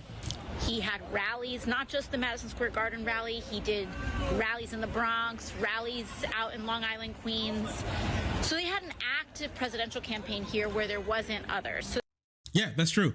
Remember how the Harris campaign keeps toting the fact that they only did 3 points worse? Well, about like 6 or like 7 points worse in swing states compared to like 10 points worse this year compared to 2020 and the rest of the country. The reason because of that is campaigning. Donald Trump did better this year because he campaigned in those states. Harris just didn't. And so, yes, if you're going to say that Harris did better in swing states compared to the rest of the country because she campaigned there, well, Donald Trump did better in a lot of those like deep blue states because he campaigned there and Harris didn't. I'm not sure if we can pull too much from it besides the fact that campaigning in places makes people want to come out and vote for you. Brutus Magnus, thank you so much for the $10 super chats in two versions. Thank you so much. Thanks for the love. Brutus Magasin, thank you so much. Republicans, quote, the Democrats are too aggressive. Democrats will roll over and prove you're wrong. True. When Republicans say Democrats are too aggressive, the only thing that they should hear after that is the Democrats going bang. I've said it before. Enough of the they go low, we go high. They go low, we become subterranean. When they go low, we curb stomp them. When they go low, we kick them in the teeth. When they go low, we frog splash them. Okay? We drop the people's elbow on them from the top rope. We're doing tricks and shit off the Hell in the Cell cage. That's what needs to happen. Because like, I'm sorry, but like people can say that they feel like Donald Trump is fighting for them because Donald Trump has rage when he speaks. He has like what it feels like to a lot of people, a lot of righteous indignation. And that's the same thing that they feel from people like Bernie. He gets angry. He's mad. All right. And that's how people feel. And at some point you gotta express the way a lot of people feel. You gotta speak to people's anger. When they're mad, you need to be mad too. I said we're mad, and so let's be mad. I can get joy. Joy was good out of Harris's campaign, but like getting mad when it's time to be mad. Like I needed her to get mad sometimes. Because when you're not mad, it's a lot harder to feel like you're taking things seriously. If anything, you can say whatever you want about Bernie Sanders, but you cannot say that man does not have a coherent message that people pick up on. You can say whatever you want about that man, but you know for a fact that one of the big reasons for why he did as good as he did is because he has a message, and you know what it is. He hammered on a couple of those points. When Bernie was running, you might be able to even recite the shit that he was about to say word for word, bar for bar, because he stayed on message. He stayed on message. We do need hater energy. We do. I think we were getting a lot of that out of the weird from Democrats early in the campaign, but that energy should have only skyrocketed. Honestly, it really should have.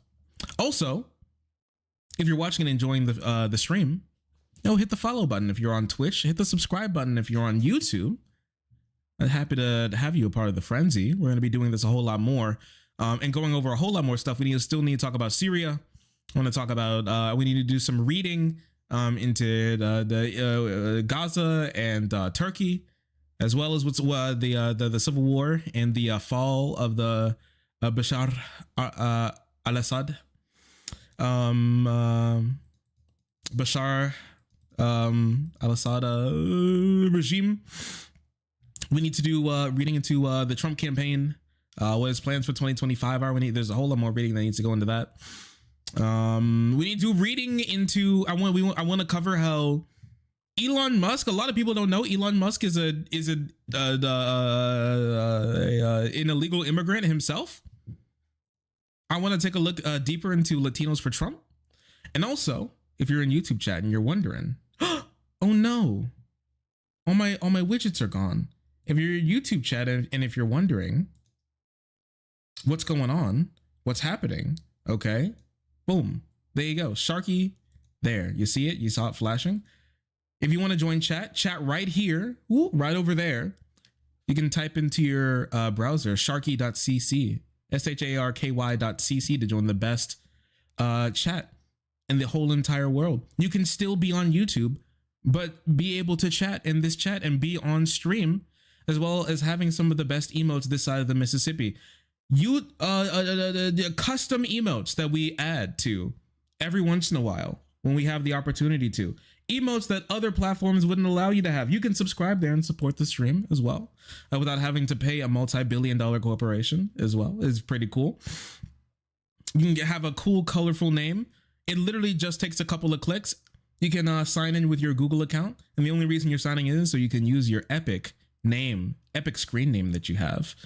And there's a higher likelihood of me reading your post. There's new people in here as well. Let's talk about us. Is some person who recently joined. Nice to have you. Bunch of other people as well who are joining up. Nice to have you all. I love my side chat. I love my side chat. Join the frenzy. It's super epic.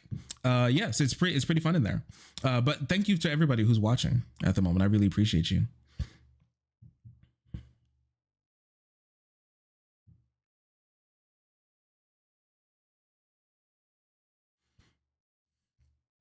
Thank you. I see you. I see you, partner. That's one piece of it. However, there are also a lot of places that I can tell you in my congressional district where but also nationally, a lot of House Democrats outperform the top of the ticket. Dude, like almost all of them outperform Kamala Harris. This applied in my congressional district, but it also applied to many other different kinds of congressional districts of all ideologies and geographies across the country. And there's a not insignificant amount of down ballot Democrats like myself for which there were Trump AOC precincts or Trump/Democratic House or Senate member precincts. And that, I think, is a very rich environment for us to dig into. I think, you know, for me, I know that I'm one of the few Democrats in, you know, safer blue seats that still runs a full field program for a general election. There's a lot of other things. As a matter of fact, let's do this right now. If you... That's the popular vote now, 47 to 50. Yeah, that's true. But Democrats still... Your average Democrats still perform better than Harris in the most important districts. House and Senate Democrats perform better than Harris in the most important. If Kamala Harris performed like House Democrats did, then there would be no such thing as a second Trump presidency.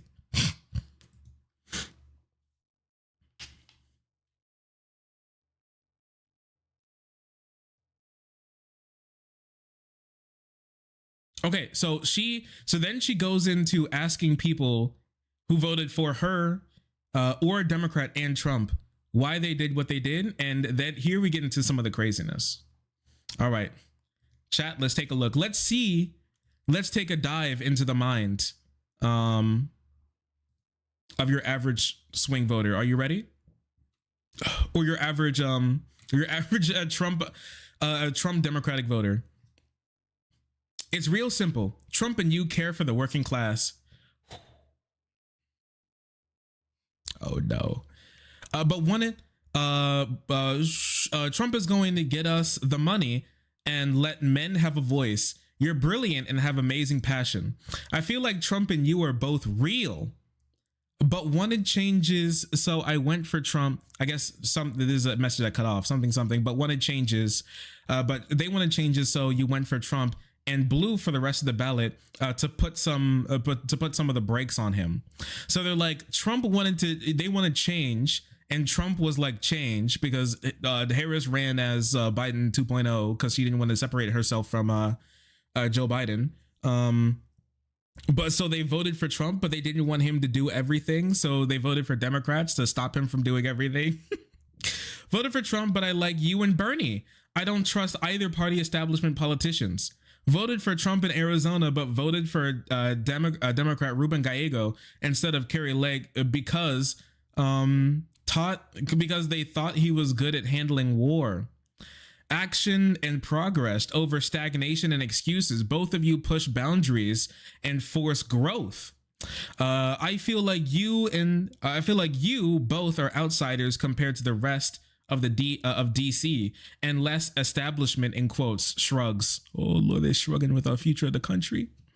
I would have voted for you and Trump, but I am in California. I like your style though. Will you please? Okay, but like, oh Lord, my bones hurt just reading this. Oh, this hurts a lot.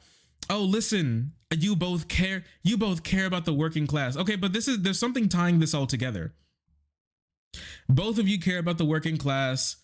You have he cares about the working class here, basically. Change from the stagnation that's going on.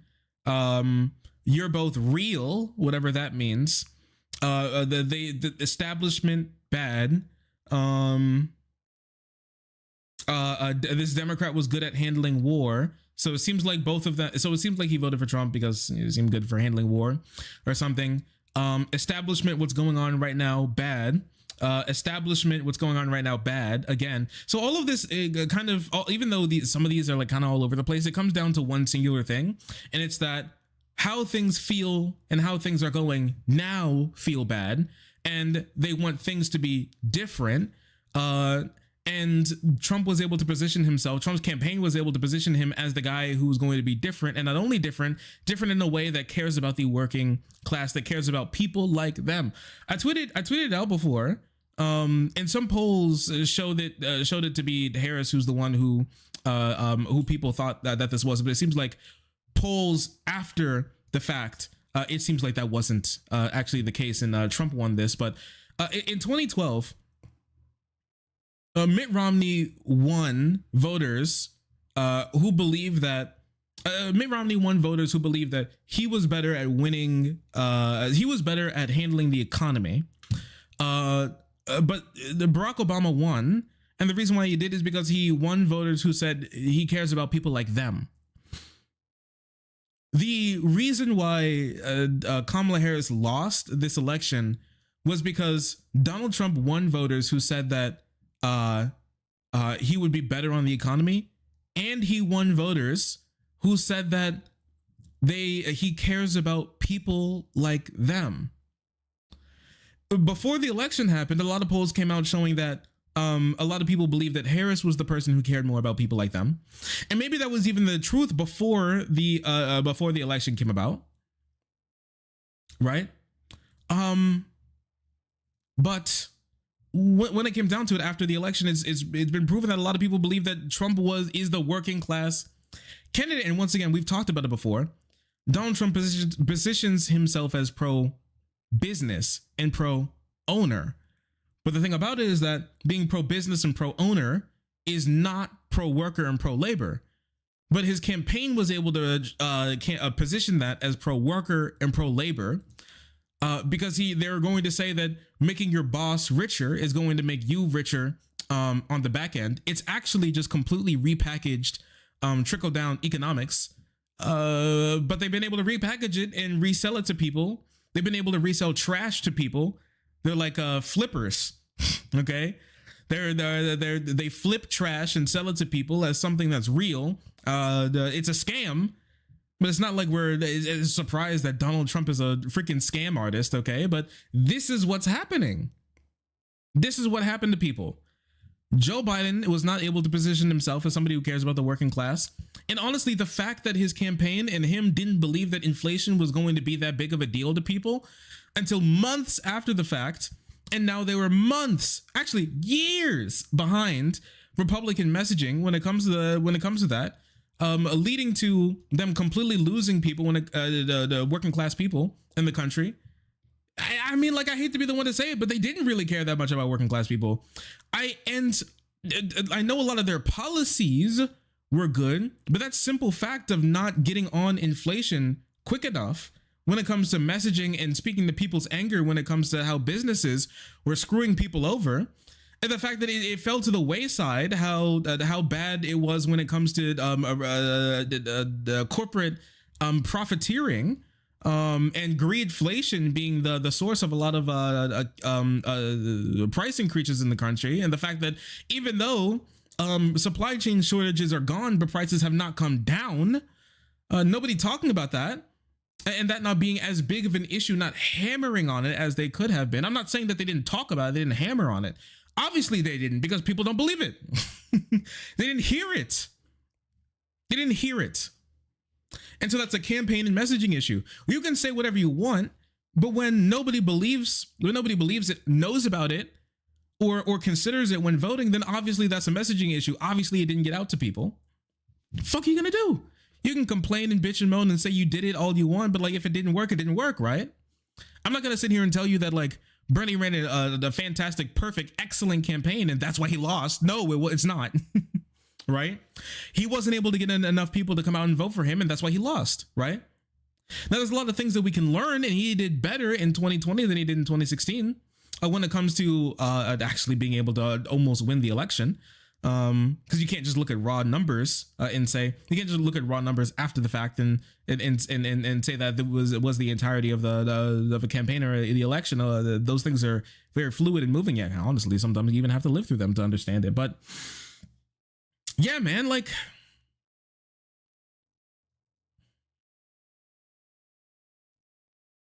there's a reason people feel this way. The AOC Trump voter shouldn't exist. There's a problem with the top of the ticket. Let's see what else they got. Chat, are you ready for more median voter? Let's see what they're saying. Listening continued. Oh, I know people that did this and it was because of Gaza.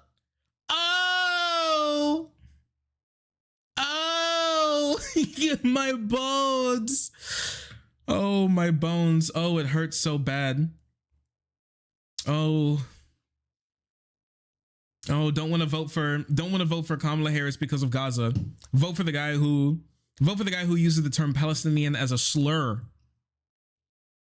Who's gonna tell him? They'll find out. They'll find out. Don't worry about it. Unfortunately, they'll find out. Nobody wanted them to find out, but now they will.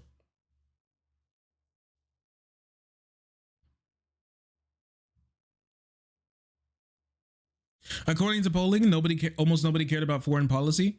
Okay, you can say like nobody cared, and I will agree with you that it's not high on the list of a lot of people. And I'll even say that the amount of people who rank it high on the list are not that large. The problem is when you lose elections by small margins, little issues become big issues. When a Democratic stronghold like Dearborn, Michigan shifts to voting for Donald Trump, that's a big issue. When people don't come out to vote for you, that's a big issue. That's a big issue.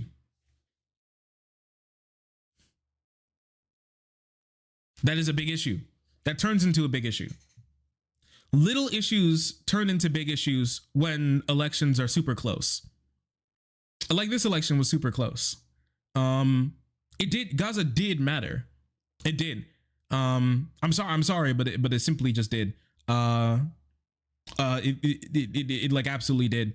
Now, once again, the amount of people who ranked it very high on their list aren't that high, but the amount that Donald Trump won by also wasn't that high. You see what I'm getting at? These small shifts everywhere turned into larger shifts across the entire country.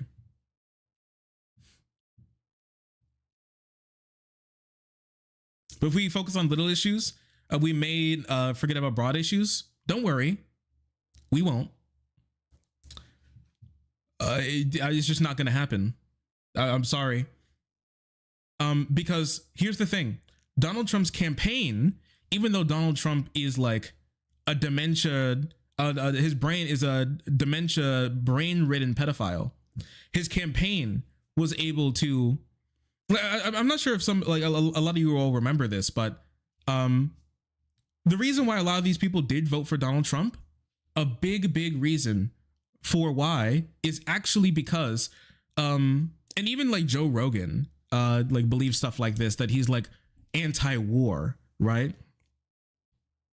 Is because of the messaging that he was able to get out to Arab voters and voters who they found out were who viewed Gaza as higher up in their list of policy concerns. They funneled content to them that showed that told them that Kamala Harris wanted to turn Gaza into a parking lot and was Israel lover supreme, and would never stop Israel from killing a single Palestinian child, to Jews and to Israel loving voters. They called the Democrats in Kamala Harris a little Palestinian, and said that they wanted to have Holocaust too to all Jews across the world, and Donald Trump was the Jew loving president. And so that disgustingly cynical campaigning, the disgustingly cynical but effective campaigning worked. It worked. To people who cared about Gaza, they said that they spoke out of both sides of their mouth. To people who cared about Gaza, they said that Democrats love Israel and want to blow up Gaza. To people who care about Israel, they say that Democrats want the Holocaust too, and will always Allahu Akbar any Jew who they ever see. They were engaging in doublespeak, insane propaganda, some of the most targeted, disgusting propaganda that I've seen in my entire life, and it worked. And so now everybody believes Donald Trump has turned into a Rorschach test where anybody who wants to believe whatever they want about Donald Trump can believe it. You can have two Trump voters who believe completely different, who believe that he is good on a certain issue in completely different ways. There are Trump voters out there who stand side by side and say that he is the anti-war, pro-Palestinian president, and say that he is the pro-Israel, greater Israel, pro-Netanyahu government president. And these people believe all of these things side by side, and Trump will say whatever he needs cynically to be able to get them to do whatever he wants, to do his bidding. And Democrats just can't do that. They just don't do it. Okay? They just don't. How can you, it's hard to fight that. It's hard to fight that. They've become subterranean, okay? All morals and scruples thrown out the window. And I mean, you can get away with it as long as you win.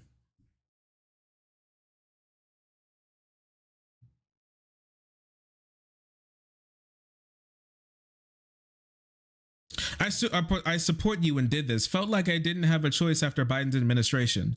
Voted for Trump and you, not genocide Harris. Dems need Bernie. He speaks of war as something that is bad. Democrats became the party that supports war. And there's a lot of people who believe stuff like this as well. Like a lot of the people, yeah, it's crazy. It's so untrue. He tried to start World War III under his watch. But a lot of people forget. And remember, the people who they ran, the Democrats' campaign was everywhere in garbage, where they were not able to reach the people who they needed to be able to accurately change perceptions during the election. But Trump was. They targeted people. They exploited people's fears and insecurities with extreme precision. And so this is one of the people who've been fed propaganda to believe that Donald Trump goes up there and says, war bad, no war. When I was president, there was no war. When I'm president again, I'll stop all the wars. All the wars are going to stop. All the wars are going to be ended and all the wars are going to stop. They're just going to be done. And Kamala Harris was like, well, we're going to work through our 12-point framework about how to make sure that and even though the ceasefire proposal deal was better under Harris than killing everybody, and that's how Donald Trump wants to stop the wars, was on Trump's side and Trump's campaign. Fuck are you gonna do? What are you gonna do about it? It's way easier to sell war bad. My dick is so big that I'm just gonna slam it down on everybody, on every other world leader's desk, and they're just gonna simply stop the war. It's way easier to sell than my 10-minute long a speech about how we're going to defend Israel to the death, but also worked for a ceasefire, but also make sure the Palestinians are taken care of, but also make sure they get bombed into oblivion as long as the Hamas is still around, but also try to stop Israel from committing too many heinous crimes, but also make sure that they never face any repercussions on the world stage, and possibly will even reprimand the international community for even daring to hold our ally responsible for any crimes that happen. But also, we'll try to give those people who are getting bombed food, but that's not really working, so we'll try and do so. Like, obviously this shit isn't working. People are like, what the hell are you saying? And the other guy is like, we're bad, no, it's so bad. My dick is so big, the war's gonna be over. Before I even become president, the second I win, the war will be gone because I'm so cool. The war's bad, but then we're gonna kill everybody to make sure the war stops. But the war's bad, and so that's why I'm gonna make sure it stops. And people go, okay, yeah, I see that. Which one's more succinct to you? And so yes, he can use Palestinian as a slur, and yes, he can say that we're going to turn Gaza into a parking lot, but he's also going to say that war is bad and war is going to stop, and like the reason why the Gazans are suffering is because Joe Biden is weak and he's cringe. And so he can say and so now they've harnessed the bullshit and turned it into messaging that's perfect. Now anybody can believe whatever they want about Donald Trump, and they're all in their own way correct.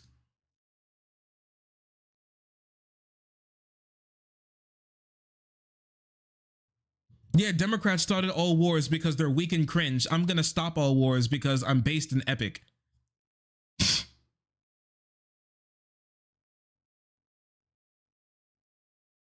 Weaponized stupidity. It's weaponized stupidity. It's weaponized ignorance. It's weaponized apathy.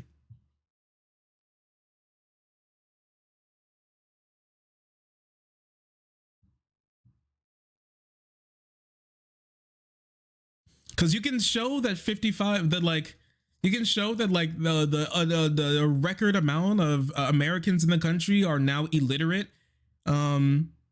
Are now illiterate and can't even follow the directions on a medicine bottle that say take twice daily as recommended by your practitioner, because they can't fucking read or comprehend words given to them, and then cry and complain and say it's over.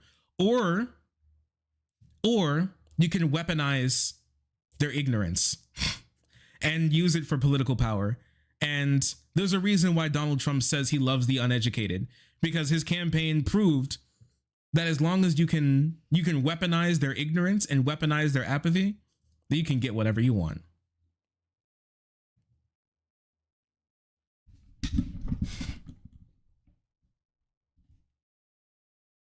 I think we should start doing the left-wing version of that. Oh yeah, absolutely. 100%. Yes. Totally. I completely agree.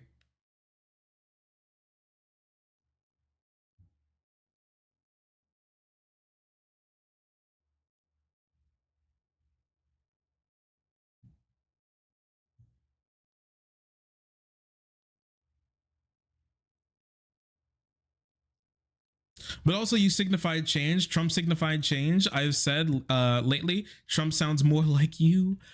Oh, but here's the thing, he's gonna right.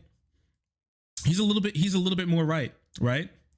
Harris just couldn't hammer on like the price of goods the same way that Trump can, because she's way too close to Biden to be able to say that his policies weren't working enough for people. How can you say that you're going to make things better while also saying that that you've been doing everything perfect so far? How does that work? It's literally an impossible place to be. It's an impossible gap to bridge. How can you say the administration you're a part of has handled it perfectly, but also we're going to make things better and change. How do you change when you think that you're a perfect angel? How? You can't do it. And so yeah, people smelled the bullshit, and like obviously Trump won because of it. And like some people are like, oh, I can't believe that happens. This isn't surprising. This has been happening for generations. There's a reason why the Nazis were called the National Socialist Party. Fascist conservatives, venture capitalists, carpetbaggers, capitalist business owners, libertarians, all of these people have co-opted left-wing language to make themselves seem pro-labor, pro-worker,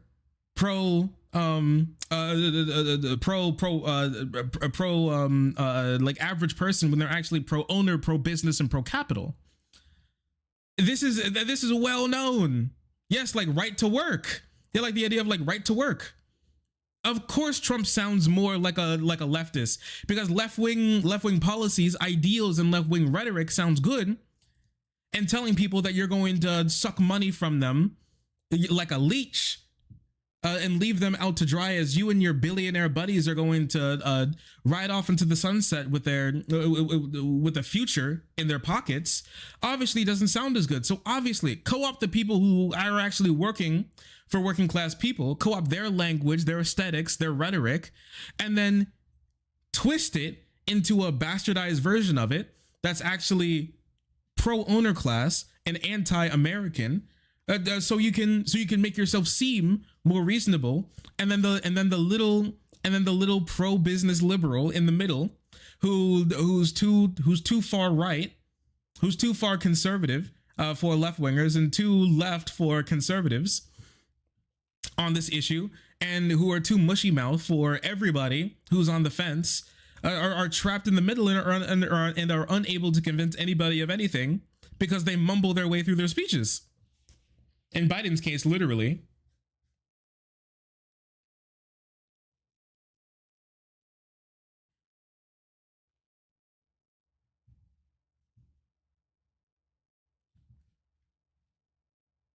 And so yeah, this is what we get. Yeah, Adolf Hitler, dude. Like Adolf Hitler, freaking the Chinese revolutionaries, they all co-opted.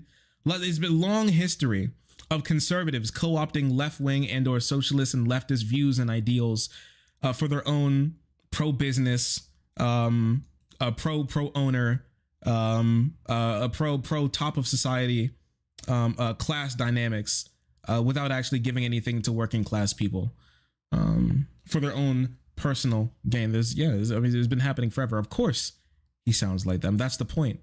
Fell for it again.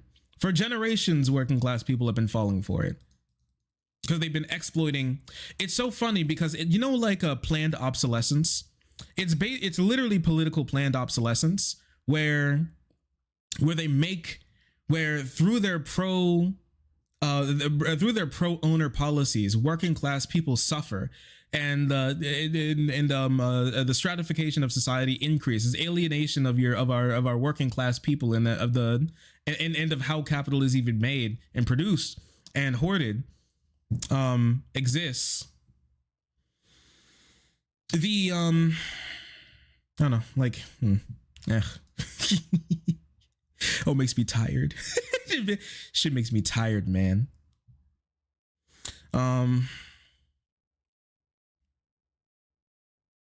It makes me upset.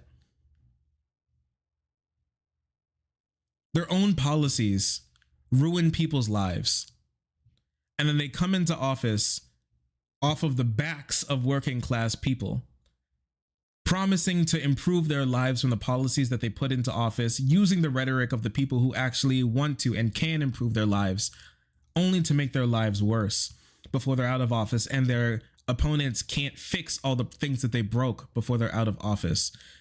When people complain about how bad things are, with the policies that they made, only to do it over and over and over again as the country slowly slides into being worse and worse. And as COVID proved that as working class people have slid back into losing money compared to the richest among us. How corporations and people like Elon Musk are now the richest they have ever been in all of human society. And your average person is now doing worse in comparative to them. Doing the wealth gap in this country is now worse than it was before the French Revolution. They come in, they ride off the coattails of people who actually want to improve their lives and ruin their lives even more, suck a little bit more blood out before they get out of office and then ride off into their offshore account.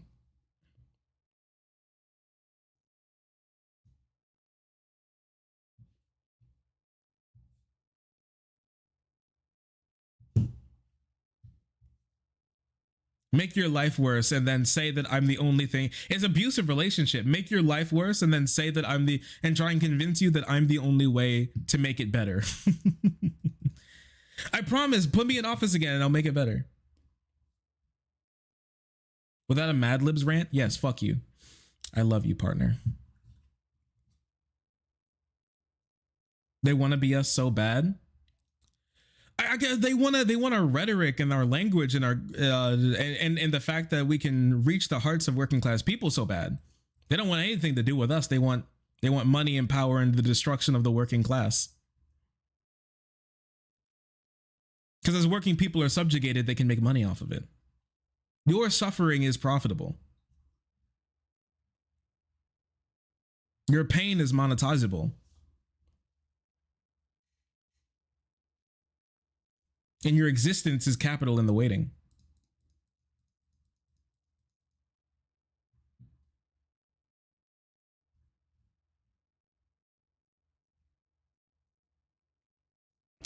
Y'all, this is why I say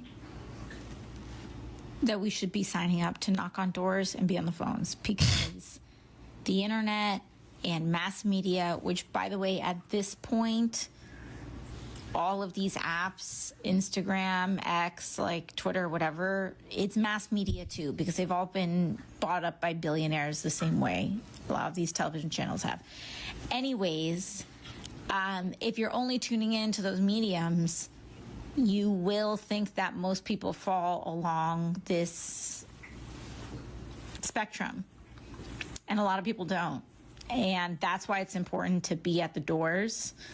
And that's why it's important to be on the phones. And that's why it's never just like a little junior thing that you grow out of, but that we always need to be listening, because you will learn a lot. By that, whoops. Another area that I thought was really interesting was hearing a lot from undocumented people and, importantly, families of undocumented people who do vote, saying that there's been no relief from Democrats or anybody else on immigration path to citizenship for 10, 20, 30 years. This is something I've been warning about, by the way. And that seems like right-wing working class vote and left-wing working class don't. Would that be correct? Sometimes. It completely depends. I mean, it completely the air, like on like the time. I know there's like a general like idea. Sometimes they vote, sometimes they don't. But like Democrats over time have only been getting worse and worse margins in a lot of these places that are important for them to win. And I just think that I think there's a problem when it comes to campaigning and messaging, and Democrats not being able to make good on a lot of their promises, to the point where people just kind of give up. And then when people give up, then Democrats stop spending resources in those areas. And when Dems stop spending resources in those areas, then they degrade even further. And when they degrade even further, Democrats don't want to spend any resources in those areas even more. And then they degrade even further. And then that's how you get Florida being like a right-leaning swing state to being a more solid of a red state than Texas.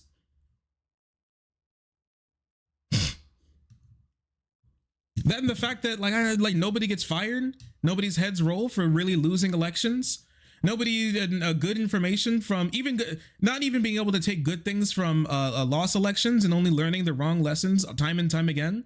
The people who have like the fact that it is turned into a geriocracy, just a complete the upholding of right wing, a complete upholding of like the old guard, and not shifting over to like a new generation to have new beliefs, who are stronger, who are more lively. I'm just gonna be honest, like Jamie Harrison did like a pretty decent job when it comes to he did an okay job when it comes to not making Democrats like lose too bad.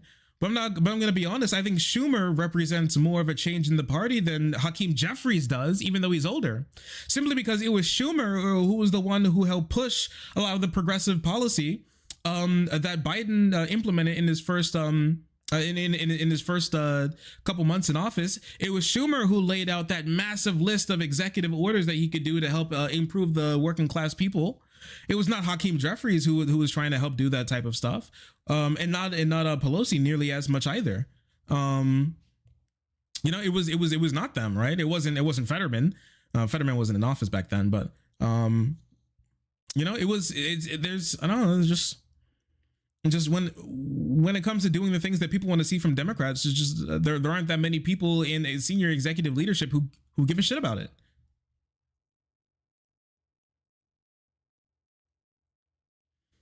Yeah, Schumer is an insider who actually did want to change some stuff for the better. And he still is. Schumer wanted Biden to be way more aggressive. Biden still thought that he would. Biden still thought that he was president in goddamn 1996.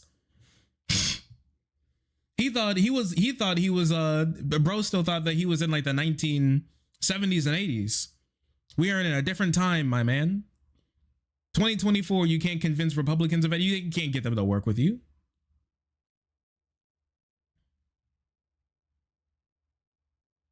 And his ass still couldn't understand why they were so hard against Barack Obama.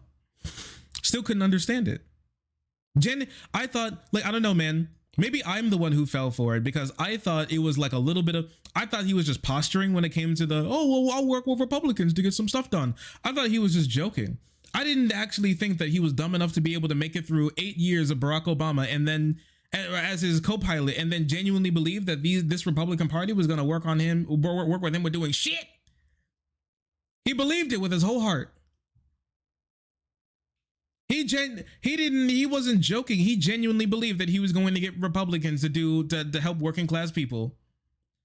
This guy genuinely believed that he was going to get Republicans to care about people.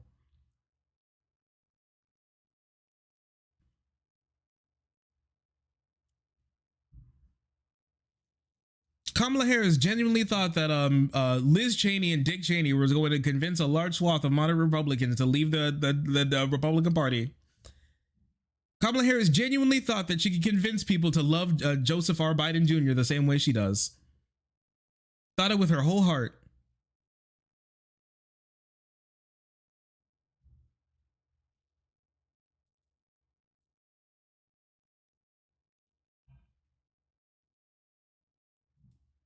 At the influx of asylum seekers, there's a lot of misinformation about what benefits they do or may not receive, etc., that has generated a certain resentment. And I do find it very interesting how, once again, the tool of us versus them has been drawn even in this situation. I don't think a lot of people, undocumented people, realize that Trump views them as criminals too.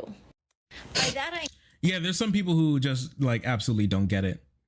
Unfortunately, they're gonna find out, but there's a lot of them that just simply don't get it. They don't get it. They don't understand it. And a lot of that is like good on the Trump campaign's messaging with not letting them know that they're fucked. But yeah, there's a lot of people who don't know how screwed they actually, how much danger they actually are in. They can't feel the pot boiling. They can't feel the pot boiling, but unfortunately soon they will. This is just proof of it. right here. And Mireya Alvarez found the American dream in Las Vegas. Would you like some coffee? They came to the U.S. from Mexico and Guatemala in the 80s. With his job in a supermarket and her job in a casino, they bought a house and raised 3 children. Now they wonder if their kids and grandkids will inherit that dream. Is it still possible to do that for the younger generation? That's my main concern right now. What's going to happen to our new generation? Nowadays, they're not even able to move out of their houses anymore because everything is so expensive. Life wasn't expensive as it is right now. First PlayStation. We first met Mario back in February when he was seriously considering a vote for Donald Trump. He was undecided with previous votes for George W. Bush, Obama, Hillary Clinton, and Biden. At the last minute, he broke for Kamala Harris. But today, he's not upset about the results. I'm kind of like more happy than upset. Why? Because Donald Trump is going to help the country with the economy. The whole household is happy. Mireya and their 29-year-old son, Mario Jr., did vote for Trump. Initially, I will say I did not agree with him.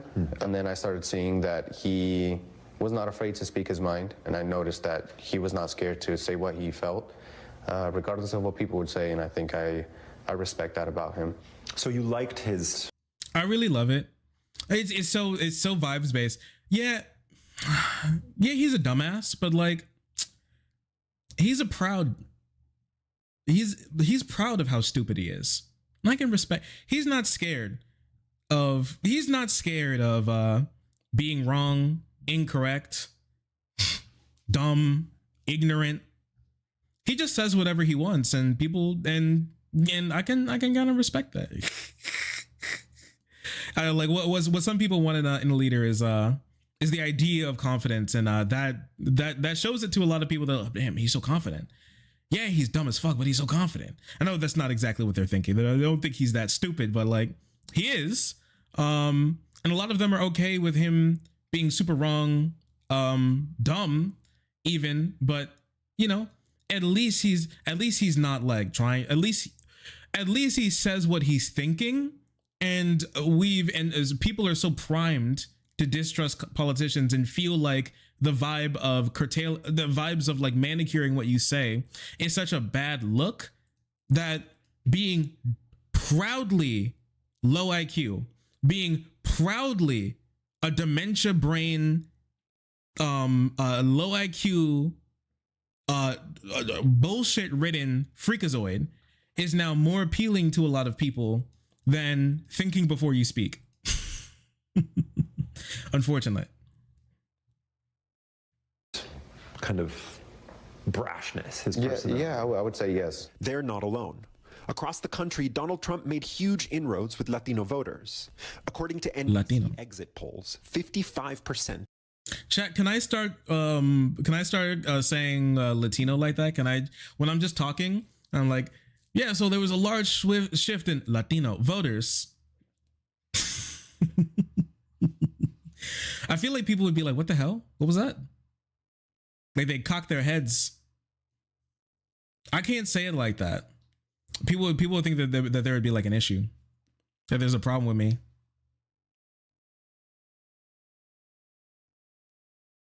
Yeah, I can do it. Are you Hispanic? I give you the pass. Oh, you give me the L word pass? Latino.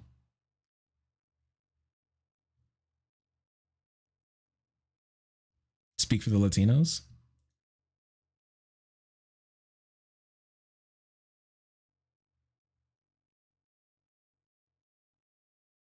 I am a chatter. I speak for the Latinx. Go on, streamer. Tell us what you thinks. Of Latino men nationwide voted for Trump, a 19-point jump from 2020. Among Latina women like Mireya, an 8-point gain. And while President Harris won a slight majority of the Latino vote overall, Trump increased his support 14 points from the last election. The top issue among Latino voters, like it is for the Alvarez family, the economy, with immigration a distant fourth.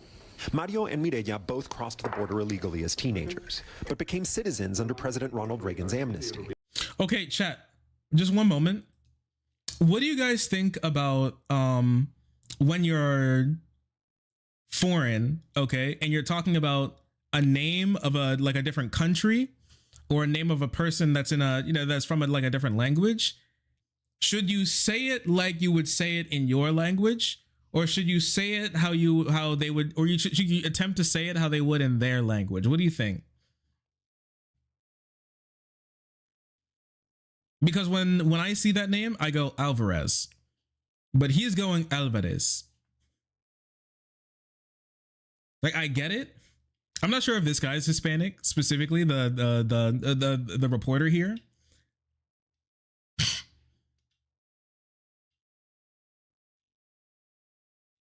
But I always thought, should I try and do that? Should I try and pronounce it like that? You say you think just whatever easiest?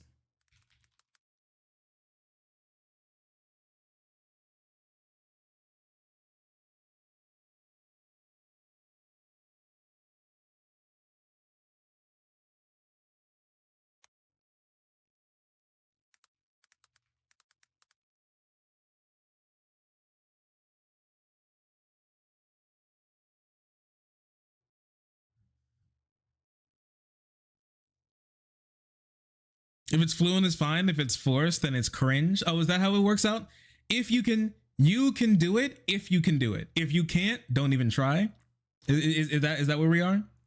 Like, if you're trying, like, if you're trying to say it and it sounds like, and when you're trying to say it, it sounds like you're like a King of the Hill character attempting to say like the Spanish word, then like cut the act. But if you can put a little sauce on it, if you can do it well, then you should go for it. So it's basically, if it's cringe, stop. If I'm not uncomfortable listening to you speak, just keep going. Okay. I mean, yeah.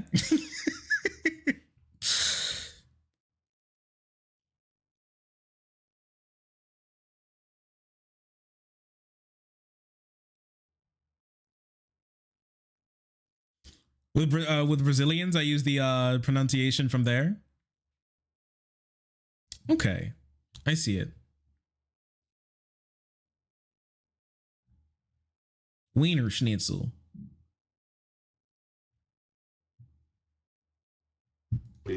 They see themselves as different from migrants crossing the border today. Oh. Majority of the Latino vote overall.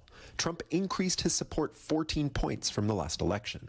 The top issue among Latino voters, like it is for the Alvarez family, the economy, with immigration a distant fourth. Mario and Mireya both crossed the border illegally as teenagers, but became citizens under President Ronald Reagan's amnesty. They see themselves as different from migrants crossing the border today. You're cooked. I hate to say this, Alvarez family, you are cooked. This is the last time we'll see you. I am sorry. But yeah, like all these Hispanic voters voting themselves into oblivion is just so sad. But yeah, there's a lot of people who have been convinced that this Trump guy isn't as bad. There's a lot of people don't want to talk about it, but there's a lot of this in the Hispanic community. In Hispanic communities around the country who think oh, them border hoppers, I'm not like them. I'm different. You see, them, they're like, they got like they come into the country and then then like the whiteness kind of just washes over them and they're like, it feels good, my fellow Americans. And they're like, oh yeah, I'm so much different than those other guys. They need to get them out of the country. Those criminals and rapists who are bringing drugs and crime into the country, they need to get out of here. But me, I haven't done anything wrong. Yes, I'm undocumented. Yes, conservatives have said that they want the undocumented, the bad ones out, but I'm one of the good ones. I'm hanging out, you see. I pay taxes. I go to work. I haven't committed crimes besides being in the country illegally, which is the sole reason for why Donald Trump wants to put me in Austin-Birkenau. But I haven't done anything outside of that. I haven't done anything wrong. And so they think that because they personally think that they're one of the good ones, they think that the leopards won't eat their face too.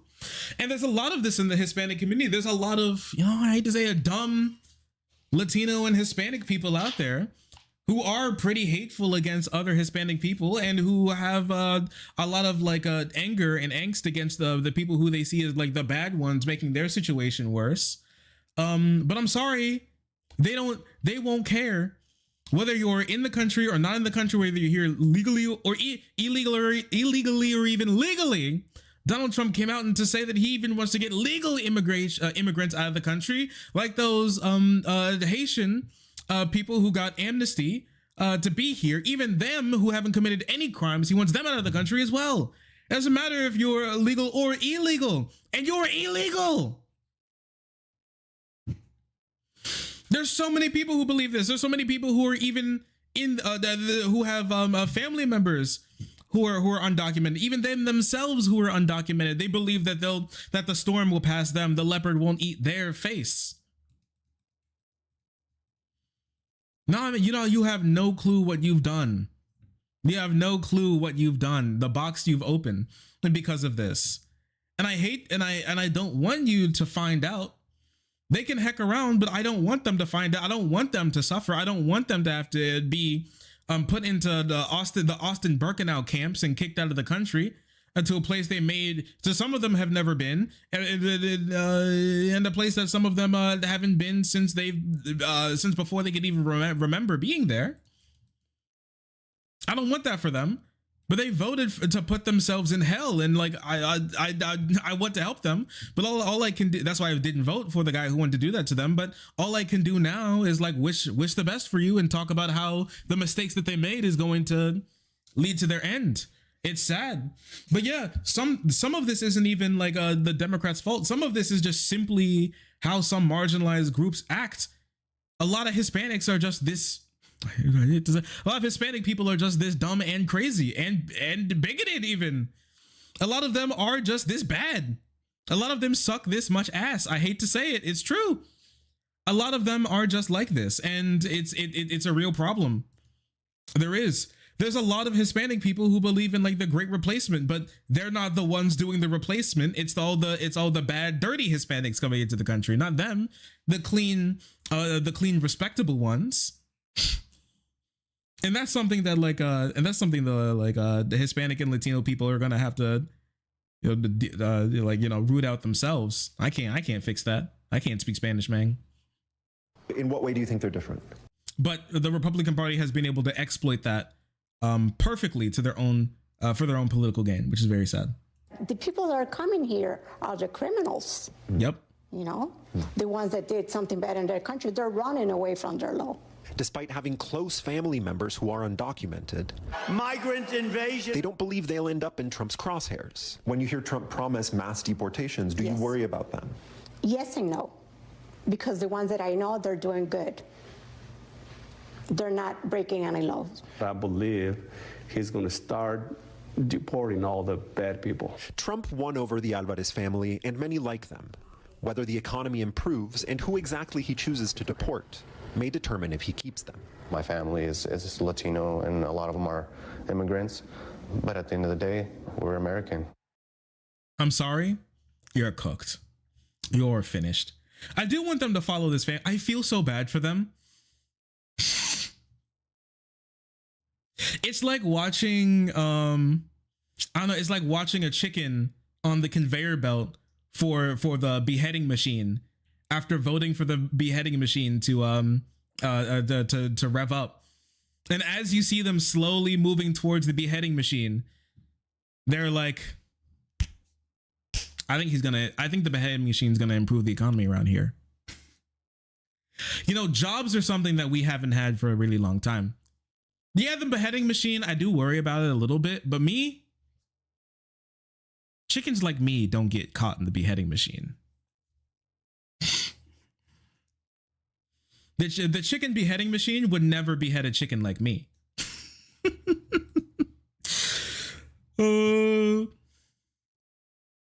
The Hispanic bone crushing machine would never crush a Hispanic's bones like mine. It is literally I'm built different as a political philosophy that could lead to you dying. And these are the types of conservatives love these types of people because they're so easy to exploit.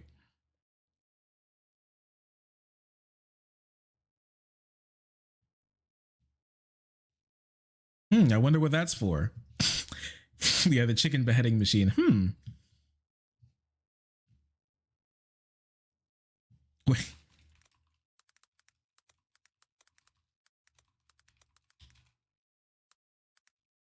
That's actually such a, thank you for reminding me of that. I wonder who that's for from Garfield. Like that is you're so right. That's so good.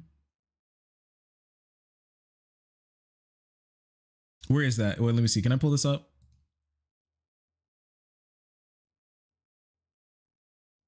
Nor. You can't do this to me.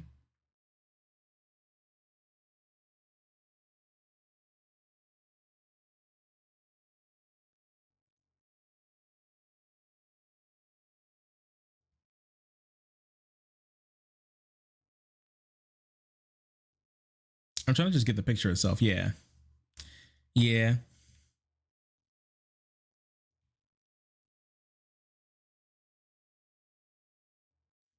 Undocumented immigrants and undocumented immigrants going to bat for going to a Trump rally. Huh. I wonder who that's for. Man, I'd hate to be that guy. I'd hate to be that guy. Sheesh. Couldn't his Hispanic voters be like, it couldn't be me. I hate to say it, brother, it is you. My friend, you bear a striking resemblance to the guy who's behind that cross out.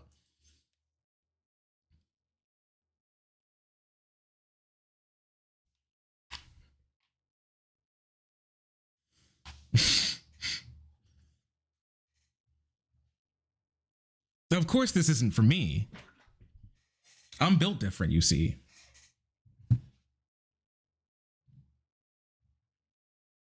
Looks familiar. I can't put my finger on it.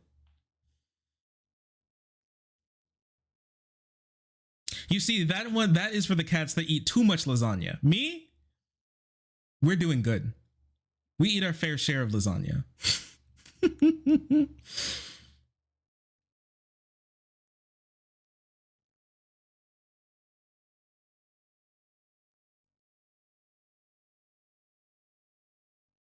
No, yeah, I get it. Like yes, 100%. This happens in a lot of marginalized communities. Is that you yourself start becoming way more antagonizing towards the people who you deem as making your situation worse, because they're more like the way that they live their lives is way easier for the people who are trying to put you in the blender to use as a like a scarecrow for that issue. Yeah, I get it. But that doesn't mean that does not excuse the but I'll be okay. The but I'll be fine that does not explain it here. This is what we call cognitive dissonance and motivated reasoning. This is a complete disconnection from the real world.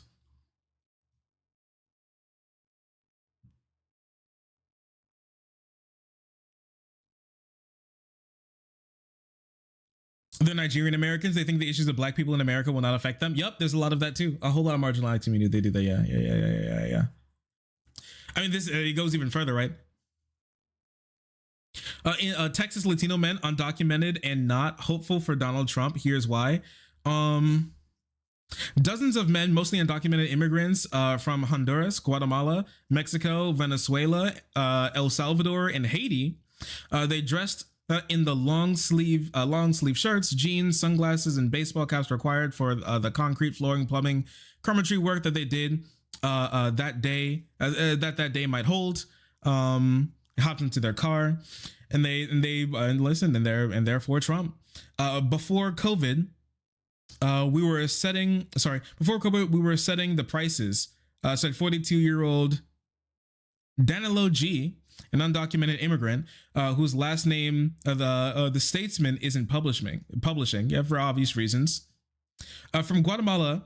Oh, I didn't even think about that, but like the Alvarez family, they're so disconnected from the fact that Donald Trump hates them too, that they gave up their name and faces. You know for a fact the Trump administration is looking. The second day that interview went live, they found their information and they put them on the Austin Birkenau list. Oh, they're like, thank you, sir. Thank you for that. Very interesting. Thank you for your vote, my friend. Thank you so much for your vote. I appreciate you.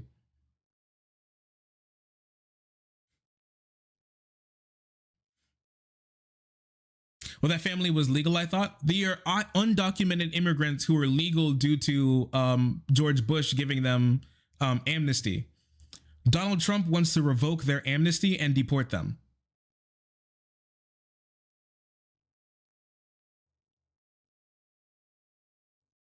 So yes, they're legal for now, but Donald Trump specifically said he wants to revoke the amnesty of people who have been given amnesty who are undocumented in the country. My bad. Yeah, Reagan. Sorry, it was Reagan or Bush. I think Bush did the amnesty for Haitians. Maybe Reagan did the amnesty for them. Yes, they are legal now. They know that legal status can be jeopardized by any president who wants to revoke their amnesty and deport them. They just think that they're so cool and so base that Donald Trump wouldn't deport them. The leopard wouldn't eat their face.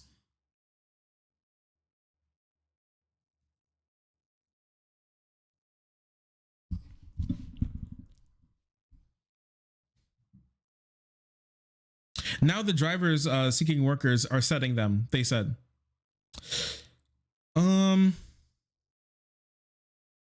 Danilo, who didn't vote in Tuesday's elections, but like several of the day laborers who spoke to the American Statesman, he was optimistic about the results of the presidential race. A Donald Trump victory, Danilo said, seemed to be the country's best shot for an economic boom to recover from the downturn he has felt since the start of the pandemic. The Republican former president's return to the White House appeared to be Danilo's best chance at a sense of economic stability, which inflation has corroded, and worth the potential increased risk of deportation, he said. This time around, at least on the morning when the election results were still novel, a Trump presidency had the scent of opportunity. Quote, more investment. If things get moving, that creates work, Danilo said in Spanish about what he expected. Besides, he said, Trump wants to deport those who did bad things. I haven't broken any laws. Trump has promised to launch the country's largest deportation program on his first day back into the White House. Me, see, and there it is again. I didn't do anything wrong. He wouldn't deport me. I'll be okay. You're not okay. You're on the list. And I'm sorry to say it. You should not be optimistic about this type of stuff. But once again, Donald Trump's campaign was good enough to convince people that he's not as bad and not as crazy as he actually is. And Harris's and Biden's campaign made it impossible for them to be able to convince people otherwise.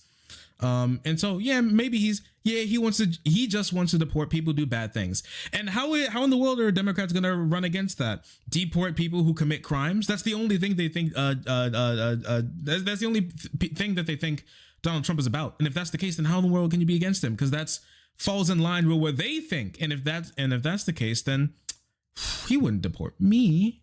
I'm a good guy. I pay my taxes. I'm a good boy. It's over for them. It's over for them. It happens so much. I mean, there's a lot of people that were like, oh, he's talking about undocumented people who are quote unquote criminals. They believe that everyone who is undocumented has committed a crime. Right. If you're undocumented in the country, you have committed a crime. If you have amnesty and you're undocumented in the country, you got a pass for being a criminal and you don't belong in the country because you've committed a crime. You're cooked. You're cooked. They have been lulled into the idea that Donald Trump is not as insane as he is, and because of that, they will suffer. And I hate to say it, but there's almost nothing that we can really do for them now besides help them when they need it come to immigration services and be, extradited to states like California who aren't going to go along with Trump's a mass deportation Austin-Birkenau plan. But for a lot of them, by the time that happens, it's far too late. But again, a lot of people don't see it that way. And importantly, what I find very they'll be sitting ducks until it's their time to go. Is the fisher, right? Like, even in this issue, the idea that there's like a big difference between in their view, in how these people view it, that there would somehow be a difference between an undocumented person that's been here for a while and an asylum seeker, which creates that like idea of like, I am more deserving,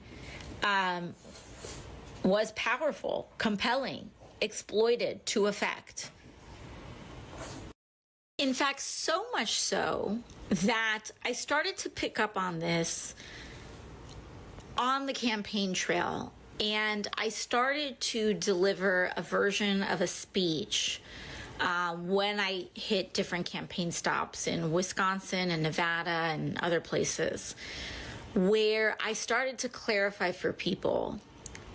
Basically, it was this. He's talking about you, right? They're not just talking about like just, quote unquote, just trans people or just like he's talking about you. And I had this speech because I think a lot of people didn't realize that he's talking about you. You're going to pay the tariff. Your family's going to be split up. You're not going to have access to vaccines when you have a newborn. Yeah, and so this is a really big thing that Trump was able to get around, which is say a bunch of these things. All the bad stuff is going to happen to other people. The benefits of everything he's going to do is going to happen to you specifically. And everybody can take whatever they want from what he says because they've been able to chop it up, divide people, and skew his words to mean whatever they want to whatever group that he's talking to at that moment in time. He is the perfect politician while running as an anti-establishment goon. It's perfect. Actually, it's really perfect. It's really insane. But they were able to do it very clear. They're able to do it very successfully. And by the time that the Democrats found out what was happening, it's already too late. Like, you only have 100 days left. And by the time AOC was doing these types of rounds, it was like less than a month before the election. And there is no possible way that they're going to be able to untrench those lies until people finally realize that it's them. A lot of people won't realize that they're in line to get their head cut until they're strapped into the guillotine. And it's sad that a lot of people only have that realization there, but it's a failure of the Democrats and an indictment on the Republicans' morals that it's gotten that far. So understandably, a lot of people are sending messages in response to some of what I've shared. And people are pretty surprised or just like confounded. And of course, I get that too. Some people say maybe it's because we're both New Yorkers and we speak very directly. That's true. Some people are saying could be the direct constant contact. That could also be true. I don't know. Right now, I think we're in a lot of data gathering in terms of a mode. But what I do know is that a huge indicator of how a person voted is where they got their news from. And if you primarily get your news from social media or Google, those were actually right-leaning audiences, or if you primarily got your news from news sources like newspapers, etc., you've went left. More of your responses. People compare you to him as equal thinkers is truly a shock in these replies. Yeah, I mean, this is how people have it's very sad. Of the people that voted for you or Blue and Trump, why didn't the felon and rape matter? Like, I mean, do we need to get in a conversation for why our society does not really care about assaulting women as very important or very high on the list of things to give a shit about? For rich people, especially rich men. I mean, yeah, like, that's a whole nother conversation, partner. I'm sorry. Welcome to 2024. Welcome, my friend. Welcome. First time? Me on the gallows? First time?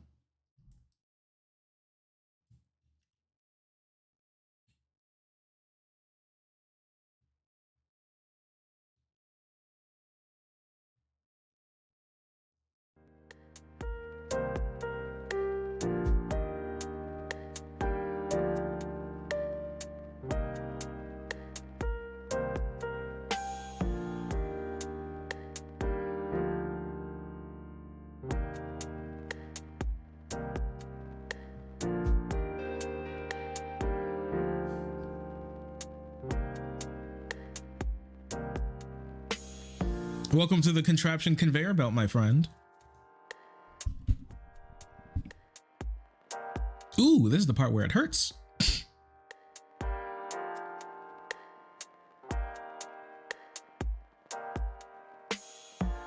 I like this placement for Peepo now. I'm gonna be honest with you.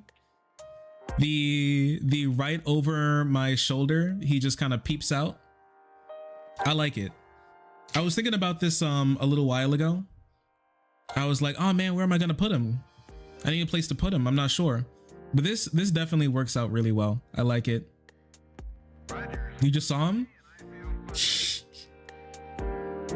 Yeah, as we get back to streaming more, people are gonna people get to see him a little more. It's a brilliant placement. I thought so too, because him in the background, he's cool and everything, he's fun, but I don't know, the right behind the seat, I think it looks good. I think it looks pretty good. It's really nice on camera. Yeah, good haircut, by the way. Thank you. My girlfriend does my haircut now. She just does the undercut. That's literally it. Now that I have a black girlfriend, she's obligated to do my hair. She takes care of my hair for me because I'm baby.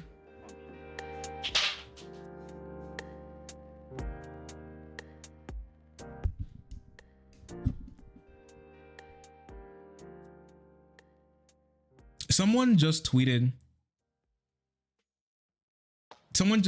my sister and her polycule owe me $370 for My Chemical Romance tickets. And honestly, it's up there with one of the craziest sentences I've heard in my entire life. They said my sister, her girlfriend, and their boyfriend owe me $370 for My Chemical Romance tickets they bought for them.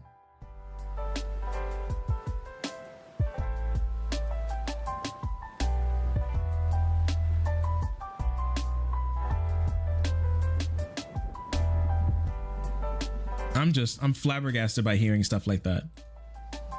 Average polycule? What, stink broke? Is that what you mean?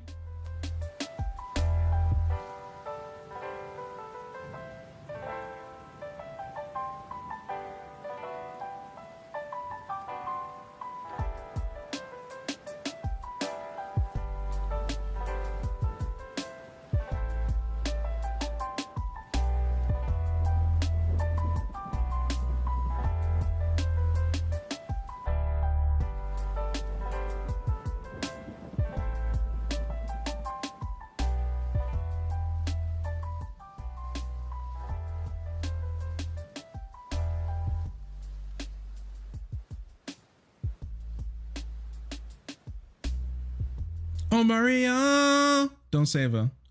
She from the streets, just let it go.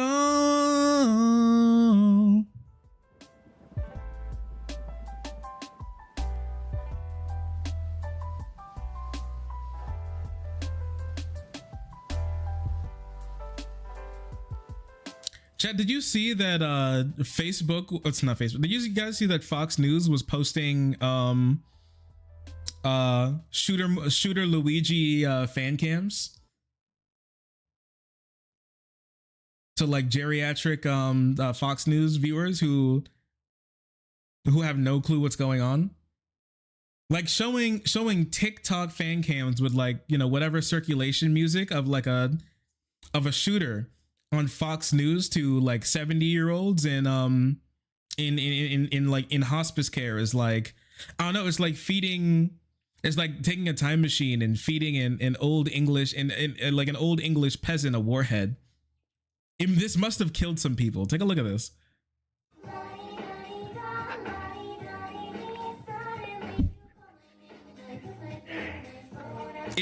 I'm not joking, man. They got this shit up on the 70-inch in the living room. Oh, they got a circulation shooter fan cam playing on the living room for grandma. Free my homie. Yo, man. What's happening to this world? Wait, is this what they were talking about in the Bible when they said nobody will know when Jesus will come again, but like there will be signs? This has to be it, right?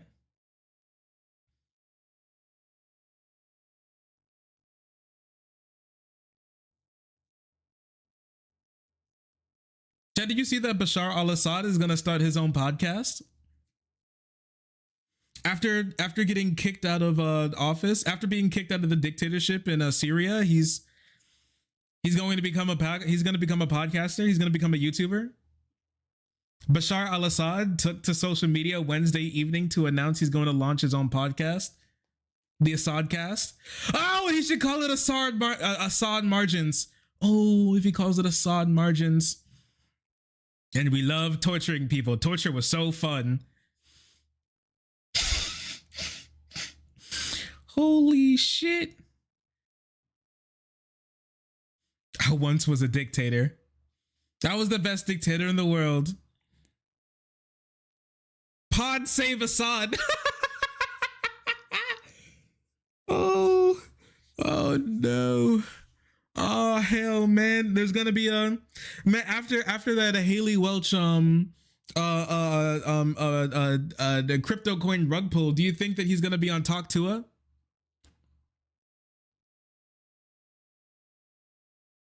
His ass is definitely going on Talk Tua, ain't that right, chat?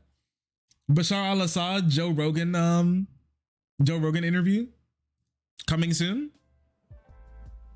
Podcast mics got to be confiscated by the federal government.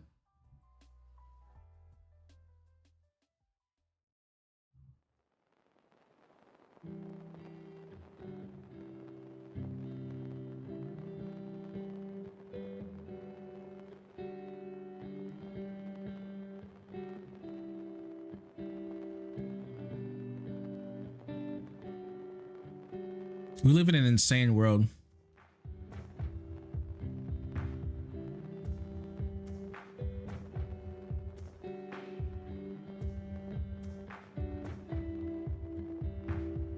It's a hell of a world we live in, ain't that right? It's a hell of a world. It's a hell of a world. What time is it? 49? I got other stuff that I want to show. There's so much stuff that I want to show you. Sometimes I get a little paralyzed by all the stuff that I need to show you.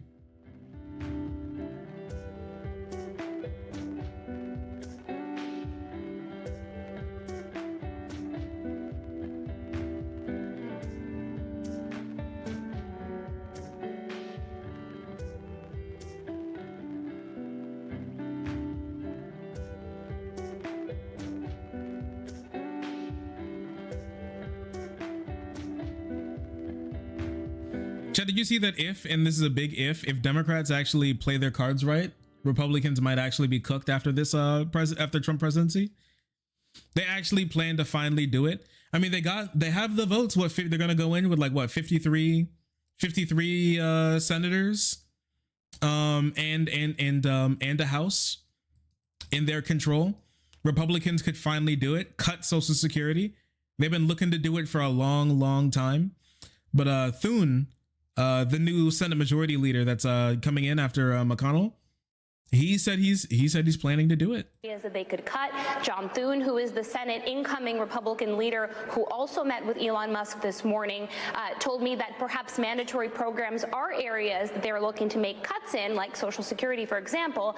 But again, no areas that they could cut. John Thune, who they're doing it.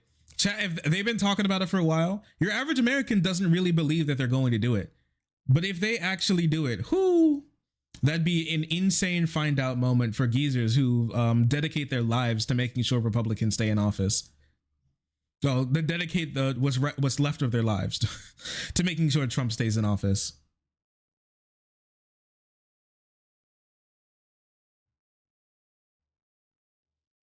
Ooh, if they actually finally cut Social Security, like they cut Social Security, they cut Medicaid and Medicare, they cut Obamacare, they completely get rid of the Affordable Care Act. Man, what else?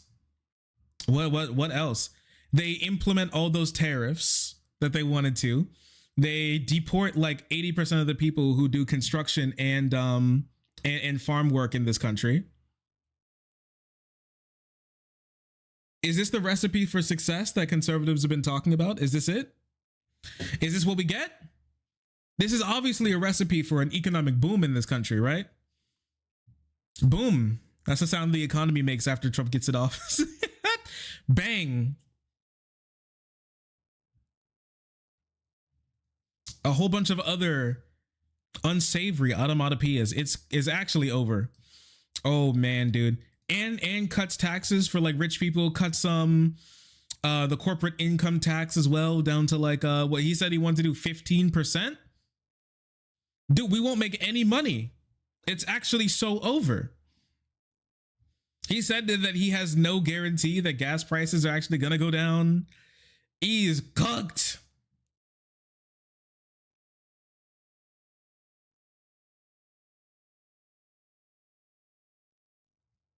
We're cooked. Old people are cooked.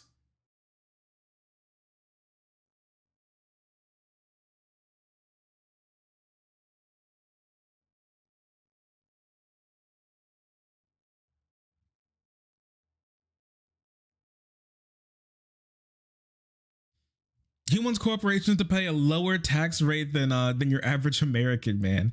Oh man, because I was on the fence between like, will Trump actually do it? Will he not do it? Is this just talk? Because sometimes sometimes he'll just lie. Obviously he'll just lie sometimes. Obviously he'll just like say, I mean, like a lot of the times he'll just like say whatever, right? But I wanted to know if he was actually all about that life, like the tariff stuff. I thought my idea for what was going to happen was what happened last time when it came to Canada and Mexico, where he'll say that those countries are doing something that they're not doing. The like leaders of those countries will come out and be like, that's not happening. And then he'll say, look, I got them to stop. They said it's not happening anymore after I told them not to, because I wiggled my dick around so big and so crazy like. And now I don't have to put any tariffs on them because I won. And then his supporters will say that he's the world's best dealsman to ever exist.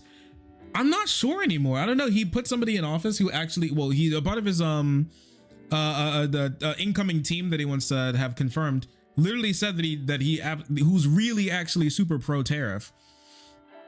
He's got people in the game who actually want to do the stuff that he said. I don't know. He might actually do it. I mean, Republican, like state, like office, like in office Republicans have been trying to gut Obamacare for like some time now. The ACA might actually be cooked. Medicare, Medicaid, and Social Security may actually be cooked. They might actually do it this time.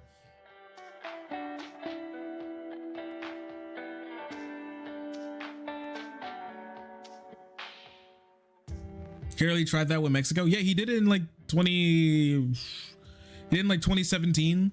He said he told AMLO to stop sending caravans. AMLO said we don't send caravans. That's never happened. And we've done a lot to stop migration to America. And he said, look, I got them to stop migration coming to the US, so I don't have to tariff them anymore. And then his voters started clapping like seals. And so I was like, oh, is he just gonna do like bullshit threats again and then just do literally nothing? But it seems like, I don't know, it seems like he actually wants to do it this time. I don't know, he might actually do it this time. If he does, cooked.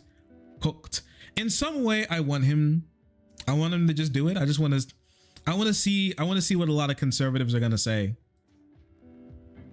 I just want to see when the economic downturn is here, and then first buddy Elon Musk, Ramaswamy, and the rest of those goons are how I want to see how they want to spin it.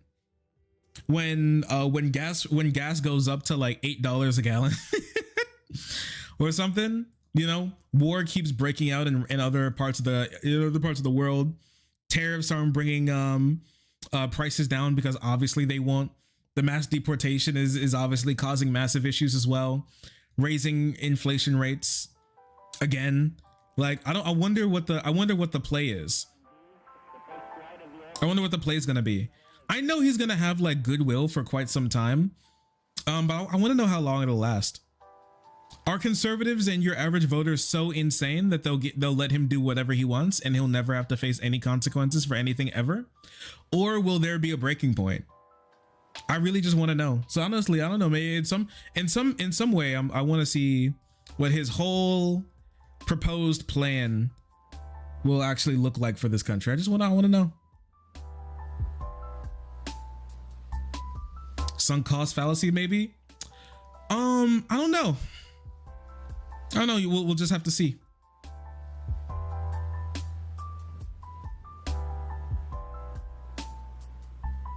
We'll just have to see, because not only will things not get less expensive, they'll get even more expensive. How long will Trump have goodwill for things keep getting expensive and not getting cheaper, and people's lives getting worse and not better, until people go, maybe it's Trump and not Biden anymore? How long? I just want to know. I guess we're gonna have to find out, right?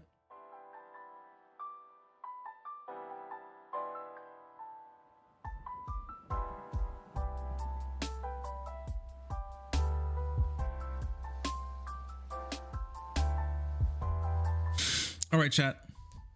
Now I do have to say, unfortunately, I'm gonna have to cut it here for now, and we're going to have to pick it up in just a little bit. I have to go pick up the GF from work. It's the Shark Stream patented stream break, and then she's probably gonna be like, "I'm hungry. I'll have to figure out what to feed her." You know? Anybody up knowing what it's like to having to feed your partner? As somebody who cooks, I have to deal with it. So I get it. Okay. When we come back, what more is there to go over? Let's see. Well, I want to talk about Gaza is like really high on the list of things that we need to talk about after this. Syria. I need to do a whole lot of reading on Syria. I know like broadly what's going on in Syria, but I don't know about like all of the details, which is something that I'd like to dig into a little bit more. Women be hungry? Women really do be hungry. I don't know, they're like Kirby, the little bottomless pits, those little hungry creatures. All right, okay. I appreciate you all. Thank you for watching. And I'll be back in a little bit, and then we'll talk about some more stuff, or maybe play Marvel Rivals. I don't know. I guess we'll figure it out, right? Thanks for watching. Take care, and I'll see you all in a bit.